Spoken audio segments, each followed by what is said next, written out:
오늘 사랑, 그 부제로 누구도 피할 수 없는 요구, 사랑이라는 제목으로 말씀을 나누려고 합니다. 여러분, 우리가 믿는 신앙, 하나님을 믿는 신앙, 세상 사람들은 기독교라고 이야기를 하는데, 우리가 믿는 신앙의 권위는 무엇일까요? 여러분, 권위주의는 사라져야 될 것이지만 권위는 있어야 합니다. 우리가 믿는 이 신앙의 권위, 저는 하나님께로부터 오는 것이라고 생각해요. 오늘 제가 여기 말씀을 전할 때도 이 말씀이 하나님께로부터 오는 말씀일 때 그게 권위가 있는 것이 아니겠습니까? 근데 하나님께로 오는 것 중에 가장 중요한 것이 있는데 그게 뭐냐면 사랑이에요. 오늘 본문 말씀 가운데 요한일서 4장 7절에 보니까 이렇게 되어 있죠. 사랑하는 자들아, 우리가 서로 사랑하자.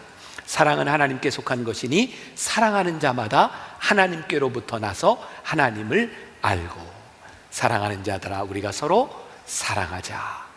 우리가 사랑할 때 하나님께 속한 자가 된다. 다시 말하면 우리가 사랑하지 아니하면 우리는 하나님께 속한 자가 아니다, 이런 말이죠. 사랑은 하나님께로부터 오는 것이라고 성경이 말씀하고 있어요.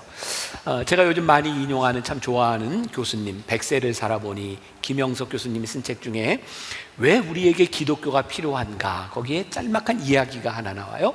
이 교수님의 지인 중에 한 분이 숙명여대에 이렇게 교수를 지내고 이렇게 차관을 지낸 분이 있답니다.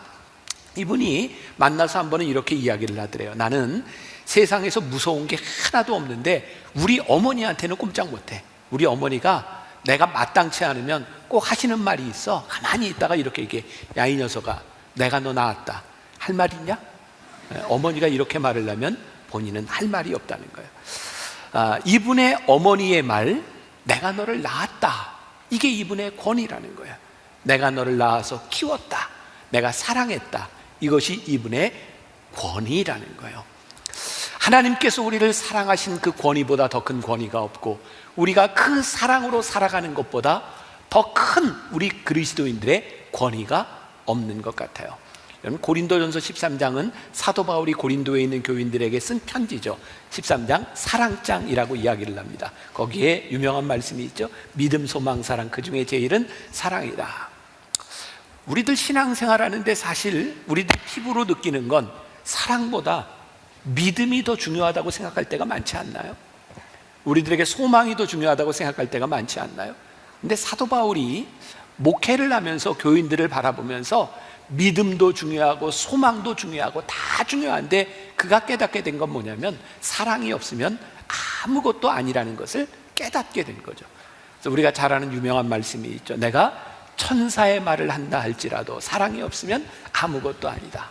천사의 말, 능력이 있는데 사랑이 없으면 아무것도 아니다. 내가 산을 옮길 만한 믿음이 있다 해도 사랑이 없으면 아무것도 아니다. 내 몸을 내어주어 불사르게 한다 할지라도 나에게 사랑이 없으면 아무것도 아니다. 근데 사실 우리 교회에서 뭔가 된 듯한 사람은 뭐예요? 믿음 있는 사람이잖아요. 봉사하는 사람이잖아요. 그런데 그 어떤 것도, 어떤 능력도, 투철한 믿음도 거기에 사랑이 없으면 아무것도 아니다. 왜 그럴까요? 사랑이 없으면 해결되지 않는 게 있는 거예요. 우리들이 믿음을 지키기 위해 소망을 붙드는 이 소망에 사랑이 없으면 얼마나 이기적이 되고, 우리들이 가지고 있는 이 믿음 지키려고 하는 이 믿음에 사랑이 없으면 믿음 때문에 사람들이 얼마나 잔인해지는지 몰라요. 우리는 기독교 역사를 통해서 믿음을 가진, 믿음을 지키려는 사람들이 서로 죽이려 했던 역사도 우리는 보잖아요. 하나님은 사랑이라고 말씀하시는데 하나님을 믿고 있는 우리들에게 사랑이 없으면 그것이 얼마나 잔인해질 수 있는지 몰라요. 우리는 요즘 정의를 많이 이야기합니다. 정의 굉장히 중요한 겁니다. 정의가 실현되어야 되죠. 근데 저는 정의보다 더 강력한 것이 사랑이라고 생각해요. 우리가 정의를 주장하며 싸우면 한쪽은 죽고 한쪽만 살아남아요. 그런데요, 사랑이 놀라운 것은, 사랑은 지고 이기는 것이 없다는 거예요. 부부간에 싸워보세요. 정의를 가지고 싸우면 이혼으로 가요. 형제간에 싸워요. 네가 옳다 내가 옳다. 형제간에도 평생을 보지 않고 살아가요. 근데 사랑은 이 정의를 뛰어넘는 사랑은 내 편과 내 편을 나누는 것이 아니라 사랑은 이 모든 것을 감수할 수 있는 것이기에 사랑은 훨씬 더 강력한 것이죠. 사랑으로만 우리들에게 보이는 게 있거든요. 벌써 한 10년쯤 된 것 같아요. 제가 여러분들에게 설교하면서 이렇게 종이에다가 점을 하나 이렇게 찍으면서 보이세요 했던 거 혹시 기억나세요? 자, 한번 저기 보세요. 저기 큰 종이에 점이 하나 찍혔다가 뭐가 보이세요? 뭐가 보여요? 점이 보이죠. 참 신기하잖아요. 저 큰 종이에 점이 하나 딱 찍히는 순간 저 여백은 하나도 보이지 않고 점만 보입니다. 우리들에게 정의, 소망, 믿음, 우리들이 그것만 가지고 살아가는 것이 아니라 하나님의 방법과 하나님의 눈과 하나님의 사랑이 우리들에게 들어올 때 우리들에게 더 많은 것들이 보이기 시작해요. 사랑은 굉장히 크고 위대한 것이죠. 자, 어떤 신학자가 그런 이야기를 했습니다. 갈라디아서 5장 22절부터 23절까지에 있는 성령의 9가지 열매, 사실은 열매가 9개가 아니라는 거예요. 성령의 열매는 오직 한 가지 사랑이고 나머지 다른 것들은 다 사랑에서부터 나오는 거라는 거예요. 아마 우리가 이제 말씀을 이렇게 계속해서 하나하나 배워가면서 왜 그런가라고 하는 것도 우리들이 아마 깨닫게 될 것 같아요. 이번 성령의 9가지 열매 시리즈는 우리 묵상팀들과 함께 제가 많은 이야기를 나누었어요. 제가 설교를 미리 좀 이렇게 준비하고 묵상팀에게 어떻게 생각하는가 묵상글을 좀 나눠보자. 이 사랑에 대해서 이야기했을 때 묵상팀들이 나눴던 이야기예요. 이 사랑이라고 하는 이 위대한 주제를 가지고 나누는데요, 사랑을 가지고 인류 평화와 이렇게 인류 공존, 이렇게 전쟁, 이런 이야기를 하는 사람이 하나도 없었어요. 이 사랑을 가지고 사랑의 열매를 이야기하는데 다 그게 주변에 있는 사람들과 가족에 대한 이야기더라고요. 한 분은 이런 이야기를 했어요. 집에 이제 엘리베이터를 타기 위해서 이렇게 딱 서 있는데 사람이 많은 거예요. 줄을 서 있는데 타려고 하는데 옆에서 딱 쇠치기를 하고 들어온 사람 때문에 본인이 못하게 된 거예요. 화가 나는 거예요. 근데 나는 예수 믿는 사람이니까 화를 낼 수 없는 거예요. 그 순간 하나님께서 이런 마음 주시더라고요. 너에게 멋진 다리의 근육을 주지 않았니? 걸어가. 그래서 이렇게 걸어가면서 그때 하나님으로 인하여 난 이렇게 사는구나, 그런 느낌도 나누어 주셨고, 한 분은 이렇게 남편이 교회를 다니지 않을 때 남편과 함께 많은 감정의 대립, 힘든 시간들을 지나갔다는 거예요. 근데 그때마다 하나님께서 주시는 마음이 네가 남편을 위해서 참아야지. 그리고 지금은 온 가족의 교회를 함께 다니면서 이것이 주님의 방법이었구나 라고 하는 것을 깨닫는다는 거예요. 어떤 장로님은 이런 이야기를 나눠주셨어요. 고등학교 때 예수님을 믿고 예수님을 영접하고 살았는데 청년 때 믿음을 떠나 있었대요. 근데 결혼을 하는데 지금 권사님, 예수 믿는 권사님, 예수 믿는 가정과 결혼을 하다 보니 교회를 다니게 되었고, 그 교회는 아주 스트릭하게 이렇게 좀 교리를 강조하는 교회였대요. 이제 제사에 대한 문제도 그렇고 주일에 관한 문제도 굉장히 강하게. 그래서 이분은 결혼하고 나서부터 이제 제사를 드리는 일에 대해서 아주 단호하게 이제 처신을 한 거죠. 명절에 모이면 부부가 함께 가서 우리는 절을 하지 않습니다. 그리고 버틴 거죠. 집에서 이렇게 용납을 해줬대요. 그런데 문제는 절을 하지 않는 것까지는 좋은데 이제 산소를 가자 그러는데 산소에 가면 거기서 또 젖을 내야 되니까 절을 해야 되니까 우리는 못 갑니다 라고 버텼는데 그 부모님과의 사이가 갈등이 생긴 거예요. 그러고 났는데 이분은 이제 집으로 간 게 아니라 어머님 집에 가서, 부모님 집에 가서 오실 때까지 집을 다 치워놓고 음식을 다 해놓고 기다리고 있었대요. 그때 부모님이 오셔서 이렇게 얘기를 하더라고요. 야, 너 어떻게 이렇게 할 수 있니? 예수 믿는 힘이니? 나도 한번 교회 다녀볼까? 그때부터 부모님이 교회를 다니기 시작했다는 거예요. 그런 이야기들이었어요. 사랑의 열매에 대한 이야기를 하면서 그들이 이야기했던 것은 옳고 그름에 대한 문제를 가지고 싸웠던 이야기가 아니라, 내 주장을 관철시키기 위해서 싸웠던 이야기가 아니라, 내가 하나님을 믿고 하나님의 사랑을 아는 사람이니 이 사랑으로 어떻게 살아가야 될까를 가지고 고민했던 이야기들을 하고 있었던 거예요. 오늘 이 사랑에 대한 이야기는 우리들이 함께 살아가는 우리 가족에 대한 이야기고 우리들의 삶에 대한 이야기인 거죠. 이 사랑의 정체성, 이 사랑의 능력은 무엇인가? 성경이 이렇게 이야기하고 있죠. 오늘 10절 말씀 같이 봅니다. 시작.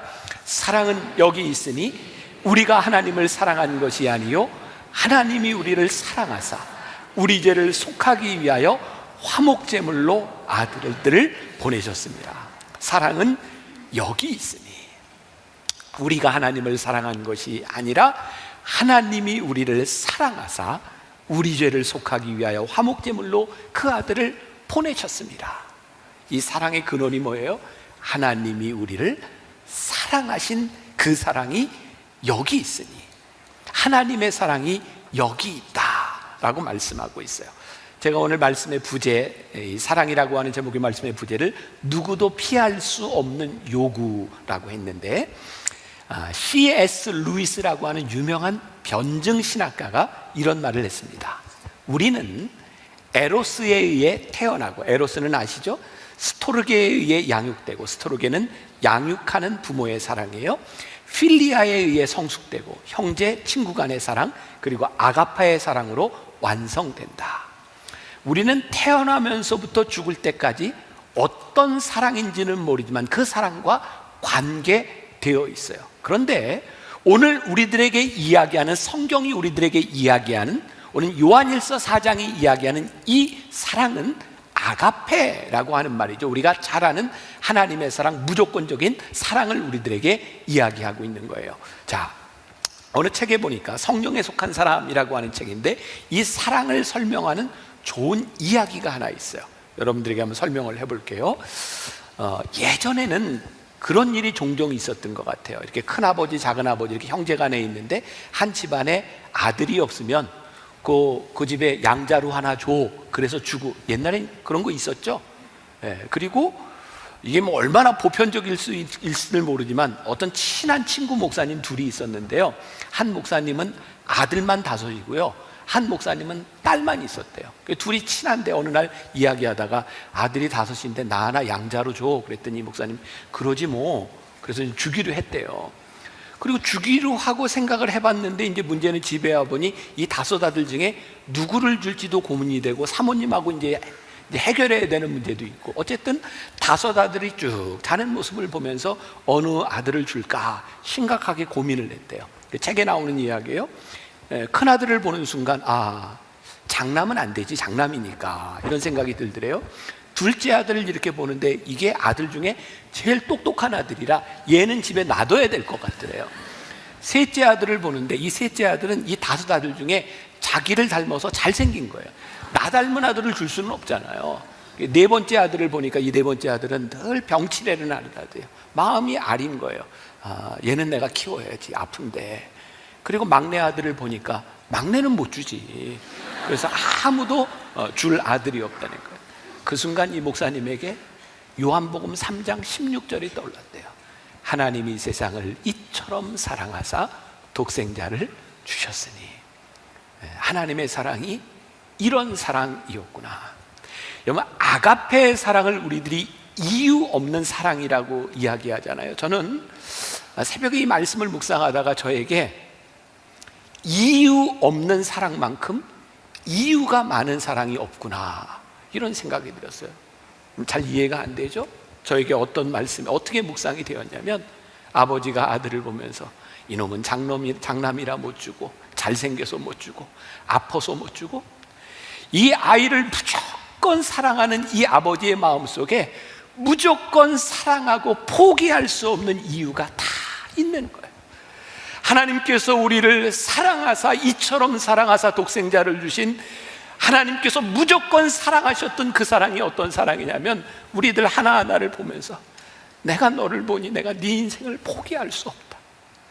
내가 너를 보니 내 마음이 아프고, 내가 너를 보니 너를 홀로 둘 수 없고, 내가 너를 포기할 수 없어서 우리들 한 사람 한 사람에 대하여 하나님이 다 이유를 가지고 있어서 이유 없이 사랑할 수밖에 없는, 저에게는 그렇게 느껴졌어요. 다 충분한 이유가 있어서 이유가 없는 것만. 요한복음 13장 34절부터 35절까지 말씀이에요. 우리 같이 한번 봉독해 볼게요. 새 계명을 너희에게 주노니 서로 사랑하라. 내가 너희를 사랑한 것 같이 서로 사랑하라. 너희가 서로 사랑하면 이로써 모든 사람이 너희가 내 제자인 줄 알리라. 새 계명을 너희에게 주노니 서로 사랑하라. 내가 너희를 사랑한 것처럼 서로 요즘 교회 안에서 이 사랑이라고 하는 말이 참 많이 사라져가는 것 같아요. 왜? 어렵고 힘들어요. 그런데 우리 예수님께서 말씀하셨던 게, 제자들을 3년 동안 데리고 다니시면서 말씀하셨던 게 뭐냐면, 너희가 서로 사랑하면 이로써 모든 사람이 너희가 내 제자인 줄 알리라. 오늘 사랑이 여기 있으니, 사랑이 하나님께 속한 것이니, 우리가 서로 사랑함을 통하여 하나님께 속한 자임을 알 수 있을 텐데, 어쩌면 우리가 이 사랑을 많이 잊고 살아가고 있는 것은 아닌가. 우리에게 요구하는 이 사랑, 우리를 사랑하신 하나님의 사랑에서부터 시작됐다. 자, 말씀을 조금 정리해요. 요한일서 4장 11절부터 12절까지를 읽어보세요. 자, 같이 봅니다. 시작. 사랑하는 자들아, 하나님이 이같이 우리를 사랑하셨은즉 우리도 서로 사랑하는 것이 마땅하도다. 어느 때나 하나님을 본 사람이 없으되 만일 우리가 서로 사랑하면 하나님이 우리 안에 거하시고 그의 사랑이 우리 안에 온전히 이루어지느니라. 우리가 사랑할 때 우리에게서 하나님이 보여요. 그 사랑이 마땅하다. 그런데 이 마땅한 사랑이 쉽지 않아요. 그 사랑으로 하나님이 어떤 분이신지를 드러내는 게 참 쉽지 않아요. 좀 우리 신앙생활이 어렵게 느껴질 때가 언제인지 아세요? 사랑하려고 할 때인 것 같아요. 우리의 신앙에 고민이 없다는 것은요, 우리들이 사랑하려고 하지 않을 때인 것 같아요. 언젠가 제가 어떤 분 신방하면서 그런 얘기를 들었습니다. 목사님, 저 이사 갑니다. 왜 이사 가냐면, 제가 예수 믿는 사람으로, 교회 다니는 사람으로 살아가면서 저 앞집에 정말 잘했어요. 책 잡히지 않으려고, 하나님 믿는 사람이 어떤 건지 보여주려고. 근데 더 이상 못하겠어요. 힘들어요. 저희 집 1층에 교회가 붙어 있어요. 만나교회. 엘리베이터를 타는 사람들이 서서 엘리베이터를 기다릴 때마다 교회를 바라보는데 저 힘들어서 못 살겠어요. 그래서 저 이사 갑니다.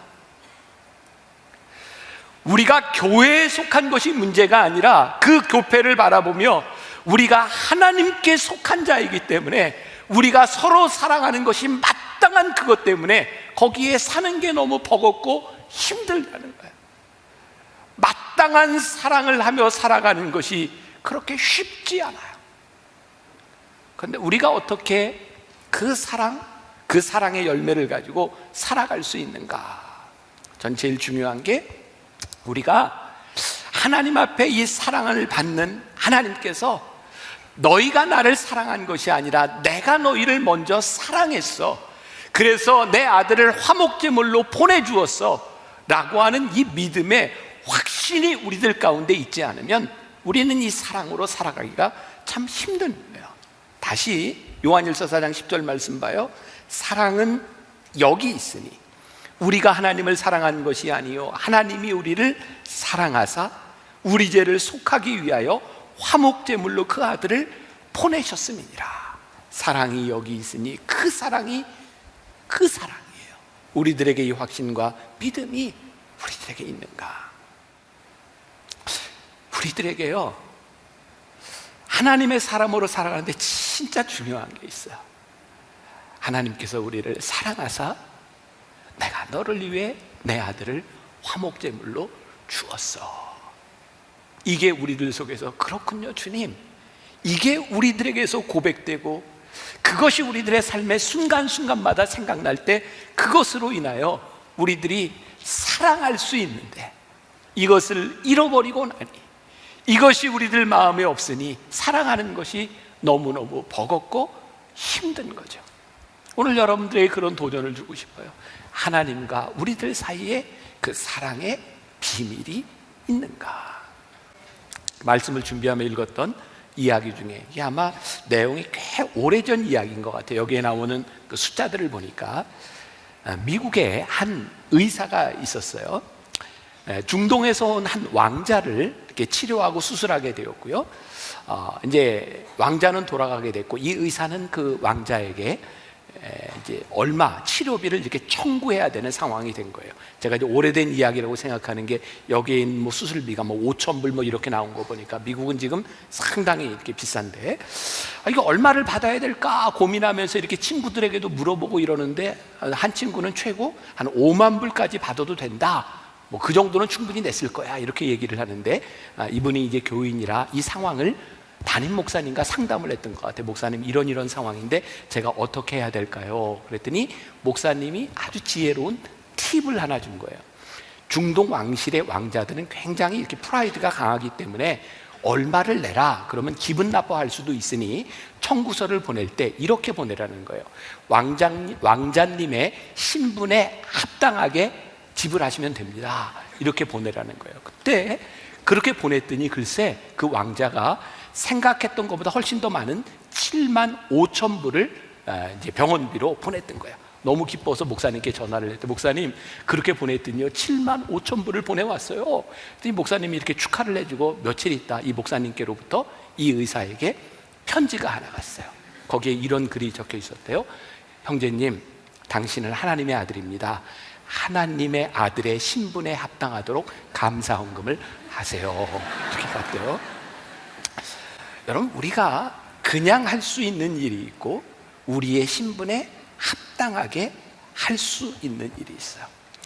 우리가 프라우드하게 생각할 수 있는 내 삶의 자존심, 내 자존감, 그것은 우리의 신분이 어떠한가, 성경은 우리들에게 이야기하는데, 하나님의 사랑이 여기 있으니 너희가 먼저 하나님을 사랑한 것이 아니라 하나님이 너희를 사랑하사 그 아들 독생자를 화목제물로 우리들에게 주셨다는 그 사랑 안에서 너희들이 어떻게 살아가야 될지, 너희들이 그 사랑을 받은 존재로 어떻게 살아가야 되는지를 생각하고 그 사랑이 마땅하다고 이야기하고 있어요. 자, 오늘 11절 말씀해 보니까, 사랑하는 자들아, 하나님이 이같이 우리를 사랑하셨은즉 우리도 서로 사랑하는 것이 어떻게 해요? 마땅하도다. 마땅하도다. 영어 성경에 보면 We ought to love라고 되어 있는데, 이 말은 must보다는 훨씬 더 강한 의미를 가지고 있어요. 사랑하는 것이 마땅하다. 여러분들에게는 어떤 느낌으로 들리세요? 마땅하다. 여러분, 골로새서에 보면 사도 바울이 골로새에 있는 교인들에게 이런 편지를 씁니다. 너희들에게 사랑의 수고가 있었다. 그리고 그들을 칭찬합니다. 사랑합니다, 이런 차원에 대한 문제가 아니라 그 사랑이 마땅하도다라고 하는 것은 그 사랑으로 인한 우리들의 수고가 있었다는 거예요. 사랑은 수고가 필요합니다. 사랑은 그냥 말로 되는 것은 아닌 것 같아요. 빌 하이벨스 목사는 이 사랑에 대해서 이런 정의를 냈습니다. 상대방을 당신보다 더 중요한 사람처럼 대접하십시오. 그것이 사랑입니다. 지난해 제가 우리 아들, 딸들을 다 이게 시집장가 보내고, 제가 조금 염려가 되었던 건, 제 아내가 애들을 다 보내놓고 혹시 좀 우울하거나 좀 그러면 어떡하나 하는 염려가 됐어요. 저는 밖에서 많이 활동을 하지만. 그래서 우리 아이들을 다 결혼을 시키고 난 후에 제가 가능하면 외부 스케줄들을 많이 좀 이렇게 없애고 아침, 점심, 저녁 세 끼를 제 아내와 계속 같이 먹었어요. 아니 근데 제가 지금 10시 예배 때도 그렇고 이 얘기를 하는데 여러분들이 너무 안타깝게 막 이렇게 얘기를 하셔서 제가 굉장히 당황스러운데, 진짜 제가 이렇게 얘기를 했더니 저에게 와서 그런 얘기를 해서, 목사님 그러다 큰일 납니다. 이렇게 사모님하고 세 끼 다 먹다 큰일 납니다. 그래요. 근데 제가 어제 예배를 드리면서 제 아내가 뒤에 있어서 제가 확인을 했어요. 아무 일 없지, 우리 잘 지내고 있습니다. 같이 세 끼 먹으면서. 근데 제가 이렇게 세 끼, 삼시세끼를 늘 같이 먹고 이렇게 다니면서 제 마음속에 한 가지 생각한 게 있어요. 제가 그렇게 좋은 아빠나 좋은 남편이 아니거든요. 근데 같이 지나면서 내가 내 아내를 위해서 어떻게 하면 도움이 될까? 제 마음속에 계속 그런 생각이 있어요. 물론 이렇게 생각을 하고 있지만 어떻게 만족하게 해줄 수 있겠습니까? 그런데 제가 제 아내와 함께 지금 지난 몇 달 동안, 그리고 요번에도 이 신종 코로나로 요즘도 삼시세끼 계속 같이 먹고 있어요. 근데 참 좋아요. 우리 가정에 아무 문제 없어요. 근데 그 이유가 무엇일까? 사랑의 수고가 있어요. 제가 오늘 설교를 하면서 여러분들에게 할 수 있는 이야기, 하나님이 참 좋은 예화를 저에게 주셨구나. 사랑의 수고는 쉬운 것은 아니에요. 근데 사랑의 열매는 사랑의 수고를 통해서 우리들에게 오는 거예요. 쉽지 않아요. 그래서 성경이 오늘 13절에, 요한일서 4장 13절에 이렇게 이야기하고 있어요. 그의 성령을 우리에게 주심으로 우리가 그 안에 거하고 그가 우리 안에 거하시는 줄을 아느니라. 하나님을 사랑할 때 우리들이 그 속에 거한다고 했는데, 그게 성령을 우리들에게 주심으로 그것이 가능하다는 거예요. 성령이 우리들에게 중개자가 되어서 성령께서 우리들에게 주시는 능력이라는 거예요. 그래서 우리들에게 필요한 게 있어요. 하나님의 사랑을 알고 하나님의 사랑의 수고를 하려고 하는 사람들에게 필요한 게 있어요. 오늘 이 사랑이 그냥 일반적인 사랑이 아니라 성령의 열매인 것은 우리들의 힘으로 하는 것이 아니라 성령께서 우리 안에 계셔서, 성령님 도와주세요. 주님, 내 마음대로 내 이기적인 내 생각에 대한 사랑이 아니라 성령님께서 우리 안에 주셔서 성령님께서 보게 하시는 그 사랑으로 보게 해주세요. 이 성령께서 우리들에게 거하실 때 그것을 통해서 나오는 것이 사랑의 열매인 거죠. 어떤 분이 저에게 이런 이야기를 한 적이 있어요. 목사님은 교인들을 참 모르세요. 그 사람이요, 목사님이 이렇게 사랑도 많고 봉사도 많다고 이렇게 생각하시지만 목사님 앞에서만 그래요. 목사님 참 사람을 잘 못 봐요. 제가 속으로 이런 이야기를 했어요. 그래요, 괜찮아요. 저를 속일 수는 있겠지만 성령님을 속일 수는 없잖아요. 그분이 그렇게 사랑한다면, 그분이 거짓된 사랑을 한다면 그분의 마음이 얼마나 불편하겠어요. 사람을 속일 수는 있지만 성령님을 속일 수는 없고, 성령님을 따라 인도하심을 받는 그 사랑이라고 한다면 우리의 육체의 소욕과 인간의 욕심을 벗어버린 그런 사랑이 아니겠어요. 사랑하는 여러분, 오늘 우리들에게 그런 도전이 있었으면 좋겠어요. 성령이 우리 안에 계심으로, 그 성령님으로 인하여 우리들에게 나타나는 그 사랑은 어떤 사랑입니까? 우리 그리스도인들은 때때로 우리들의 삶의 죽음을 생각하는 것이 유익할 때가 많은 것 같아요. 여러분, 이 의미를 잘 생각하세요. 내가 뭐 죽고 싶다 이런 죽음이 아니라 내가 하나님 앞에 갈 그 날들을 생각하면 우리는 우리들의 삶에 참 진지해질 수 있을 것 같아요. 저는 종종 그런 생각합니다. 제가 죽었을 때, 제가 목사니까 우리 교인들이 조문을 오지 않겠습니까? 오실 거죠? 네. 그때 교인들이 저를 생각할 때 어떤 생각을 할까? 만나교회 담임 목사? 그 목사님은 열정이 있었어. 그 목사님은 꿈이 참 많았어. 그래, 그 목사님은 성공한 목회자야. 여러 가지로 저에 대한 수식어들이 가능하겠지만, 그때 제 마음속에 소원이 생겼어요. 하나님, 우리 교인들이 저의 죽음 앞에 서 있을 때 저를 바라보며 우리 목사님은 우리를 참 사랑하셨어, 그렇게 말할 수 있으면 저는 너무 행복할 것 같아요. 제가 목회를 하면서 제가 살아오는 동안 나를 기억했던 사람들이 내가 그분으로 인하여 사랑을 받았어 라고 생각한다면 우리는 얼마나 참 복된 사람일까. 여러분들의 인생에 가장 복된 일, 우리가 성령의 열매를 맺고 살아가는 우리들에게 우리를 생각하는 그 누군가가, 그 사람은 참 사랑이 있는 사람이었었어. 사도 바울이 이야기했던 고린도전서 13장, 내가 사람의 방언과 천사의 말을 한다 할지라도 사랑이 없으면 소리나는 구리와 울리는 꽹과리가 되고, 내가 예언하는 능력이 있어 모든 비밀과 모든 지식을 알고 또 산을 옮길 만한 모든 믿음이 있을지라도 사랑이 없으면 내가 아무것도 아니요. 내가 내게 있는 모든 것으로 구제하고 내 몸을 불사르게 내어준다 할지라도 사랑이 없으면 내게 아무 유익이 없느니라. 사랑이 없으면 nothing, 아무것도 아니라는 거예요. 우리가 구별해야 될 것이 있죠. 제가 지금까지 이런 이야기를 하면서 우리들 마음속에 그런 생각이 들지 몰라요. 나는 사랑이 많아요. 나는 내 자식도 사랑하고 내 아내도 사랑하고 내 일도 사랑하고 모든 것들을 사랑해요. 중요한 것은 사랑의 방식이에요. 우리가 성령님의 인도하심을 따라 받는다는 것, 성령이 내 안에 계셔서 일어나는 사랑이라고 하는 것, 사랑의 방식에 대한 문제죠. 제가 얼마 전에 오카는 목사님 어떤 설교문을 하나 보는데 그런 얘기가 있어요. 요한복음 13장, 예수님께서 제자들의 발을 씻기셨던, 십자가에 달리시기 전에 제자들의 발을 씻기셨던 장면이에요.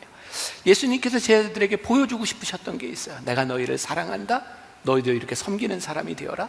오카는 목사님 설교 중에 그런 내용이 있어요. 만일 예수님께서 제자들의 발 앞에 무릎을 꿇고 세수대에 물을 가지고 제자들의 발을 닦으실 때 예수님께서 가져오신 그 물이 한 80도, 100도 넘는 물이었다면 제자들이 사랑을 느꼈을까요?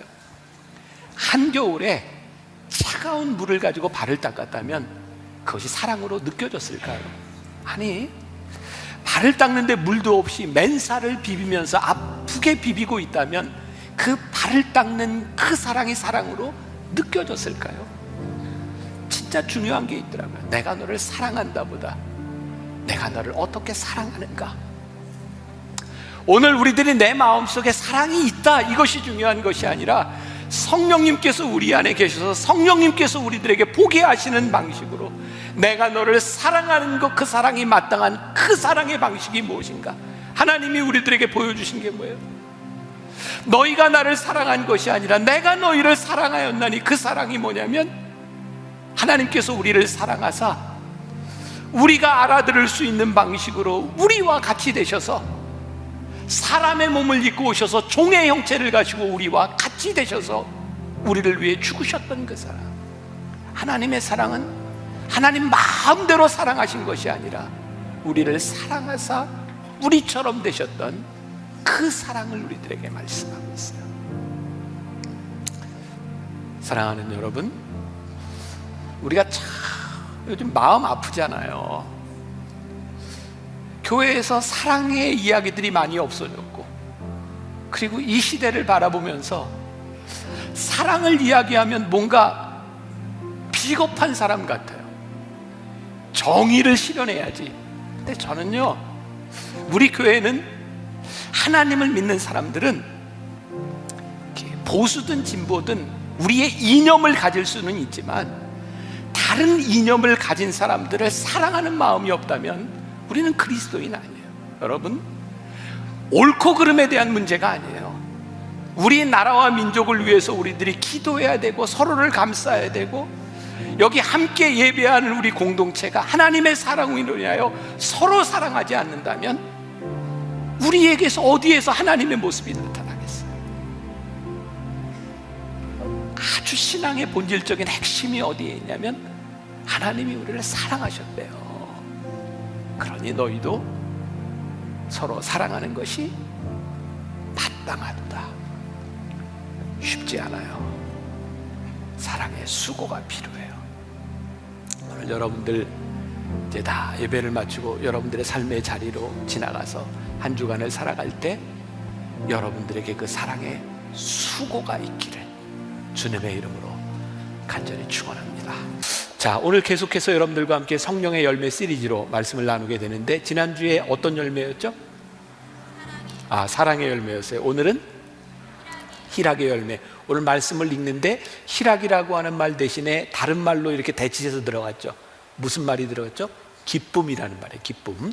오늘 이 기쁨에 대한 성령의 열매 두 번째 말씀을 함께 나누려고 합니다. 우리가 종종 이런 말을 하죠. 저 사람 됨됨이가 어때? 그런데 그 사람의 됨됨이를 알려면 여행을 같이 다녀보면 알아, 이런 말을 하기도 합니다. 사실 사람들은 잠을 자고 먹을 것, 또 어떤 고난의 시간들, 한계 상황 가운데서 그 사람들의 됨됨이가 드러나는 것 같아요. 어떤 면에서 이 성령의 열매인 이 기쁨은 그냥 나타나는 것이 아니라 우리의 고난 가운데서, 우리의 한계 상황 가운데서 가장 빛나는 열매로 우리들에게 주어지는 것 같아요. 오늘 기쁨에 대한 이야기를 할 텐데, 제가 여러분들 마스크를 쓰고 있어도 얼마나 기쁜지 잘 안 보여요.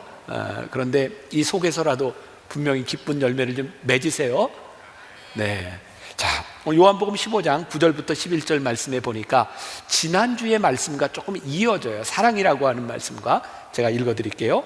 아버지께서 나를 사랑하신 것 같이 나도 너희를 사랑하였으니 나의 사랑 안에 거하라. 내가 아버지의 계명을 지켜 그의 사랑 안에 거하는 것 같이 너희도 내 계명을 지키면 내 사랑 안에 거하리라. 내가 이것을 너희에게 이름은 내 기쁨이 너희 안에 있어 너희 기쁨을 충만하게 하려 함이라. 그러니까 예수님께서 요한복음 15장의 포도나무 비유를 통해서 너희들이 내 안에 있어야 된다, 열매를 맺어야 된다, 사랑에 대한 말씀을 전하고 있어요. 지난주의 말씀과 아주 일맥상통하는 부분이 있죠. 내 계명을 지키면 너희들이 내 사랑 안에 있는 것을 알게 될 것이다. 그런데 오늘 이 말씀에 보니까 예수님께서 이 비유를 말씀하시고 사랑에 대해서 이야기하는 중요한 목적이 있는 것 같아요. 그게 뭐냐면 내 기쁨이 너희 안에 있어 너희 기쁨을 충만하게 하려 합니다. 예수님께서 이 말씀을 하시는 목적이 뭐냐면 기쁨을 충만하게 하기 위해서다라고 말씀하고 있어요. 반대로 우리들에게 기쁨이 충만하지 않는 이유는 무엇일까? 하나님의 말씀을 따라 살지 않기 때문이고, 하나님의 말씀을 따라 살지 않는 사람들은 하나님 안에 거하지 않는다는 거예요. 중요한 말씀이죠. 그러니까 우리 믿는 사람들에게, 하나님을 믿는 사람들에게 기쁨이 없다면 하나님의 말씀을 따라 사는 것도 아니요, 그리고 그 안에 거하는 것도 아니다 라는 말씀을 하고 있는 거예요. 근데 우리들이 여기에서 구분해야 될 것이 있어요. 이 성령의 열매로서 우리들에게 말하는 기쁨이란 무엇인가? 이것은 우리들이 흔히 이야기하는 쾌락과는 구별될 필요가 있는 것 같아요. 저는 이렇게 생각을 해보았어요. 쾌락이라고 하는 것은 외부적인 자극에 의해서 오는 것이라면, 기쁨은 내적 충만을 통해서 우리들에게 오는 것이다. 그러니까 오늘 말씀처럼 주 안에 거하고 하나님과의 관계 속에서 우리들에게 와지는 것, 그것이 기쁨이라는 거예요. 현재 세계에는 소위 3대 해피메이커가 있답니다. 우리 인류가 만들어낸 3대 해피메이커, 중요한 의약품들이죠. 그 첫 번째가 뭐냐면 탈모증을 치료하는 프로페시아라고 하는 약물이 있고요. 그 다음에 발기부전 치료제인 비아그라가 있고요. 그 다음에 항우울증 치료제인 프로작. 요거 세 가지가 우리 인류에게 행복을 만들어준 3대 발명품 중에 하나라고 이야기를 합니다. 사람들이 이 약을 만든 것 중에 이유가 뭐냐면 요 문제만 해결하면 좀 행복 지수를 높일 수 있겠다고 생각한 거죠. 그런데 아무리 행복 지수를 높여봐도 또 다른 자극들, 또 다른 것들이 필요로 하게 되는 거죠. 여러분이 프로작이라고 하는 약품의 경우에 제가 어떤 문서를 보니까 일라이 일리라고 하는 제약회사에서 1987년도에 프로작이라고 하는 항우울제를 만들었는데요. 저는 깜짝 놀랐어요. 한 해에 이 약품이 만들어지고 나서 한 해에 전 세계 사람들이 27억 달러, 30조 정도의 약품을 사용했다고 하니까 이게 얼마나 많이 사용된 약품인지 몰라요. 이 프로작은 우리의 뇌신경 전달 물질인 세로토닌을 조절함으로 인해서요, 슬픔을 억제하고 좀 좋은 감정들, 항우울제로 만들어준 거예요. 분명한 건 아무리 우리들에게 이런 치료제가 있어도 이것이 우리들이 느끼는 기쁨과는 다른 것이라는 거예요. 이 기쁨은 어떤 외부의 자극이나 약물로 우리들에게 와질 수 있는 것이 아니라 조금 더 근본적인 문제인 거예요. 오래전이죠. 우리 교회 이제 금요일 날 금양로 기도회가 있을 때 양원석이라는 목사님이 오셔서 말씀을 전하는데 제 머릿속에 아주 인상적인 예화가 하나 남아 있어요. 이 목사님이 어린 시절에, 우리 어렸을 때는 이렇게 구경하는 거 좋아하는 거 중에 하나가 그 동물원, 창경원, 어린이 대공원 이런 거 있을 때입니다. 그때는 참 놀 게 없었던 것 같아요. 동물원에 가면 그렇게 기뻤던 것 같아요. 이 목사님도 어린 시절에 아버지의 손을 잡고 동물원에 갔는데 이 목사님이 제일 좋아하는 동물은 원숭이였대요. 원숭이가 막 이렇게 노는 걸 정신없이 보고 있다가 어느 순간 보니까 자기가 잡고 있던 아버지의 손이 느껴지지 않는 거예요. 그때부터 이 목사님에게 공포심이 밀려온 거죠. 그리고 아무것도 보이지 않더래요. 결국 울다가 미아 보호소로 가게 됐고 거기에서 아버지를 만나게 돼요. 그리고 아버지의 손을 잡고 나오면서 비로소 다시 그 동물들이 눈에 들어오기 시작하더라는 거예요. 전 굉장히 인상 깊게 이야기를 들었는데 우리들의 삶의 기쁨의 근원, 그것이 우리들에게서 없어지면 우리들이 느끼는 이 외부의 자극들, 우리들이 느끼는 것들이 얼마나 허무할 수 있는가, 우리들에게 이 기쁨의 무엇인가. 성경은 제가 하는 이야기가 아니라 성경이 우리들에게 말씀하고 있는데 요한복음 15장을 통해서 우리들에게 기쁨을 충만하게 하기 위해서 뭐라고 말씀하냐면 너희가 내 안에 거하라. 이 고백은 시편 23편을 통해서 다윗도 하고 있는데요, 그는 내 평생의 선하심과 인자하심이 반드시 나를 따르니 내가 여호와의 집에 영원히 살리로다. 다윗의 인생의 가장 놀라운 고백 중에 하나는 그가 하나님 아버지와 함께하는 것, 그것이 내 인생의 복이다, 이렇게 고백을 하고 있어요. 자, 오늘 이 말씀을 듣는 우리들, 지금 우리 전 사회가 이렇게 어려움을 당하고 있는 이 시기 가운데서 누구도 피해갈 수 있는 어려움 가운데서 우리들의 기쁨, 근원적인 기쁨은 무엇인가? 이건 아주 존재론적인 문제인 거죠. 우리 인간은 하나님과 떨어져 있음으로 인하여 필연적으로 불안할 수밖에 없는 존재, 그것이 우리 인간의 존재인 거죠. 그래서 이 불안한 인간은 이 불안을 어떻게 극복해 볼까? 그래서 자꾸 무언가를 찾죠. 우리가 흔히 이야기하면 취미 같은 거 있어요. 취미가 뭐죠? 왜 취미 활동을 하죠? 기쁨을 좀 찾으려고, 행복하려고.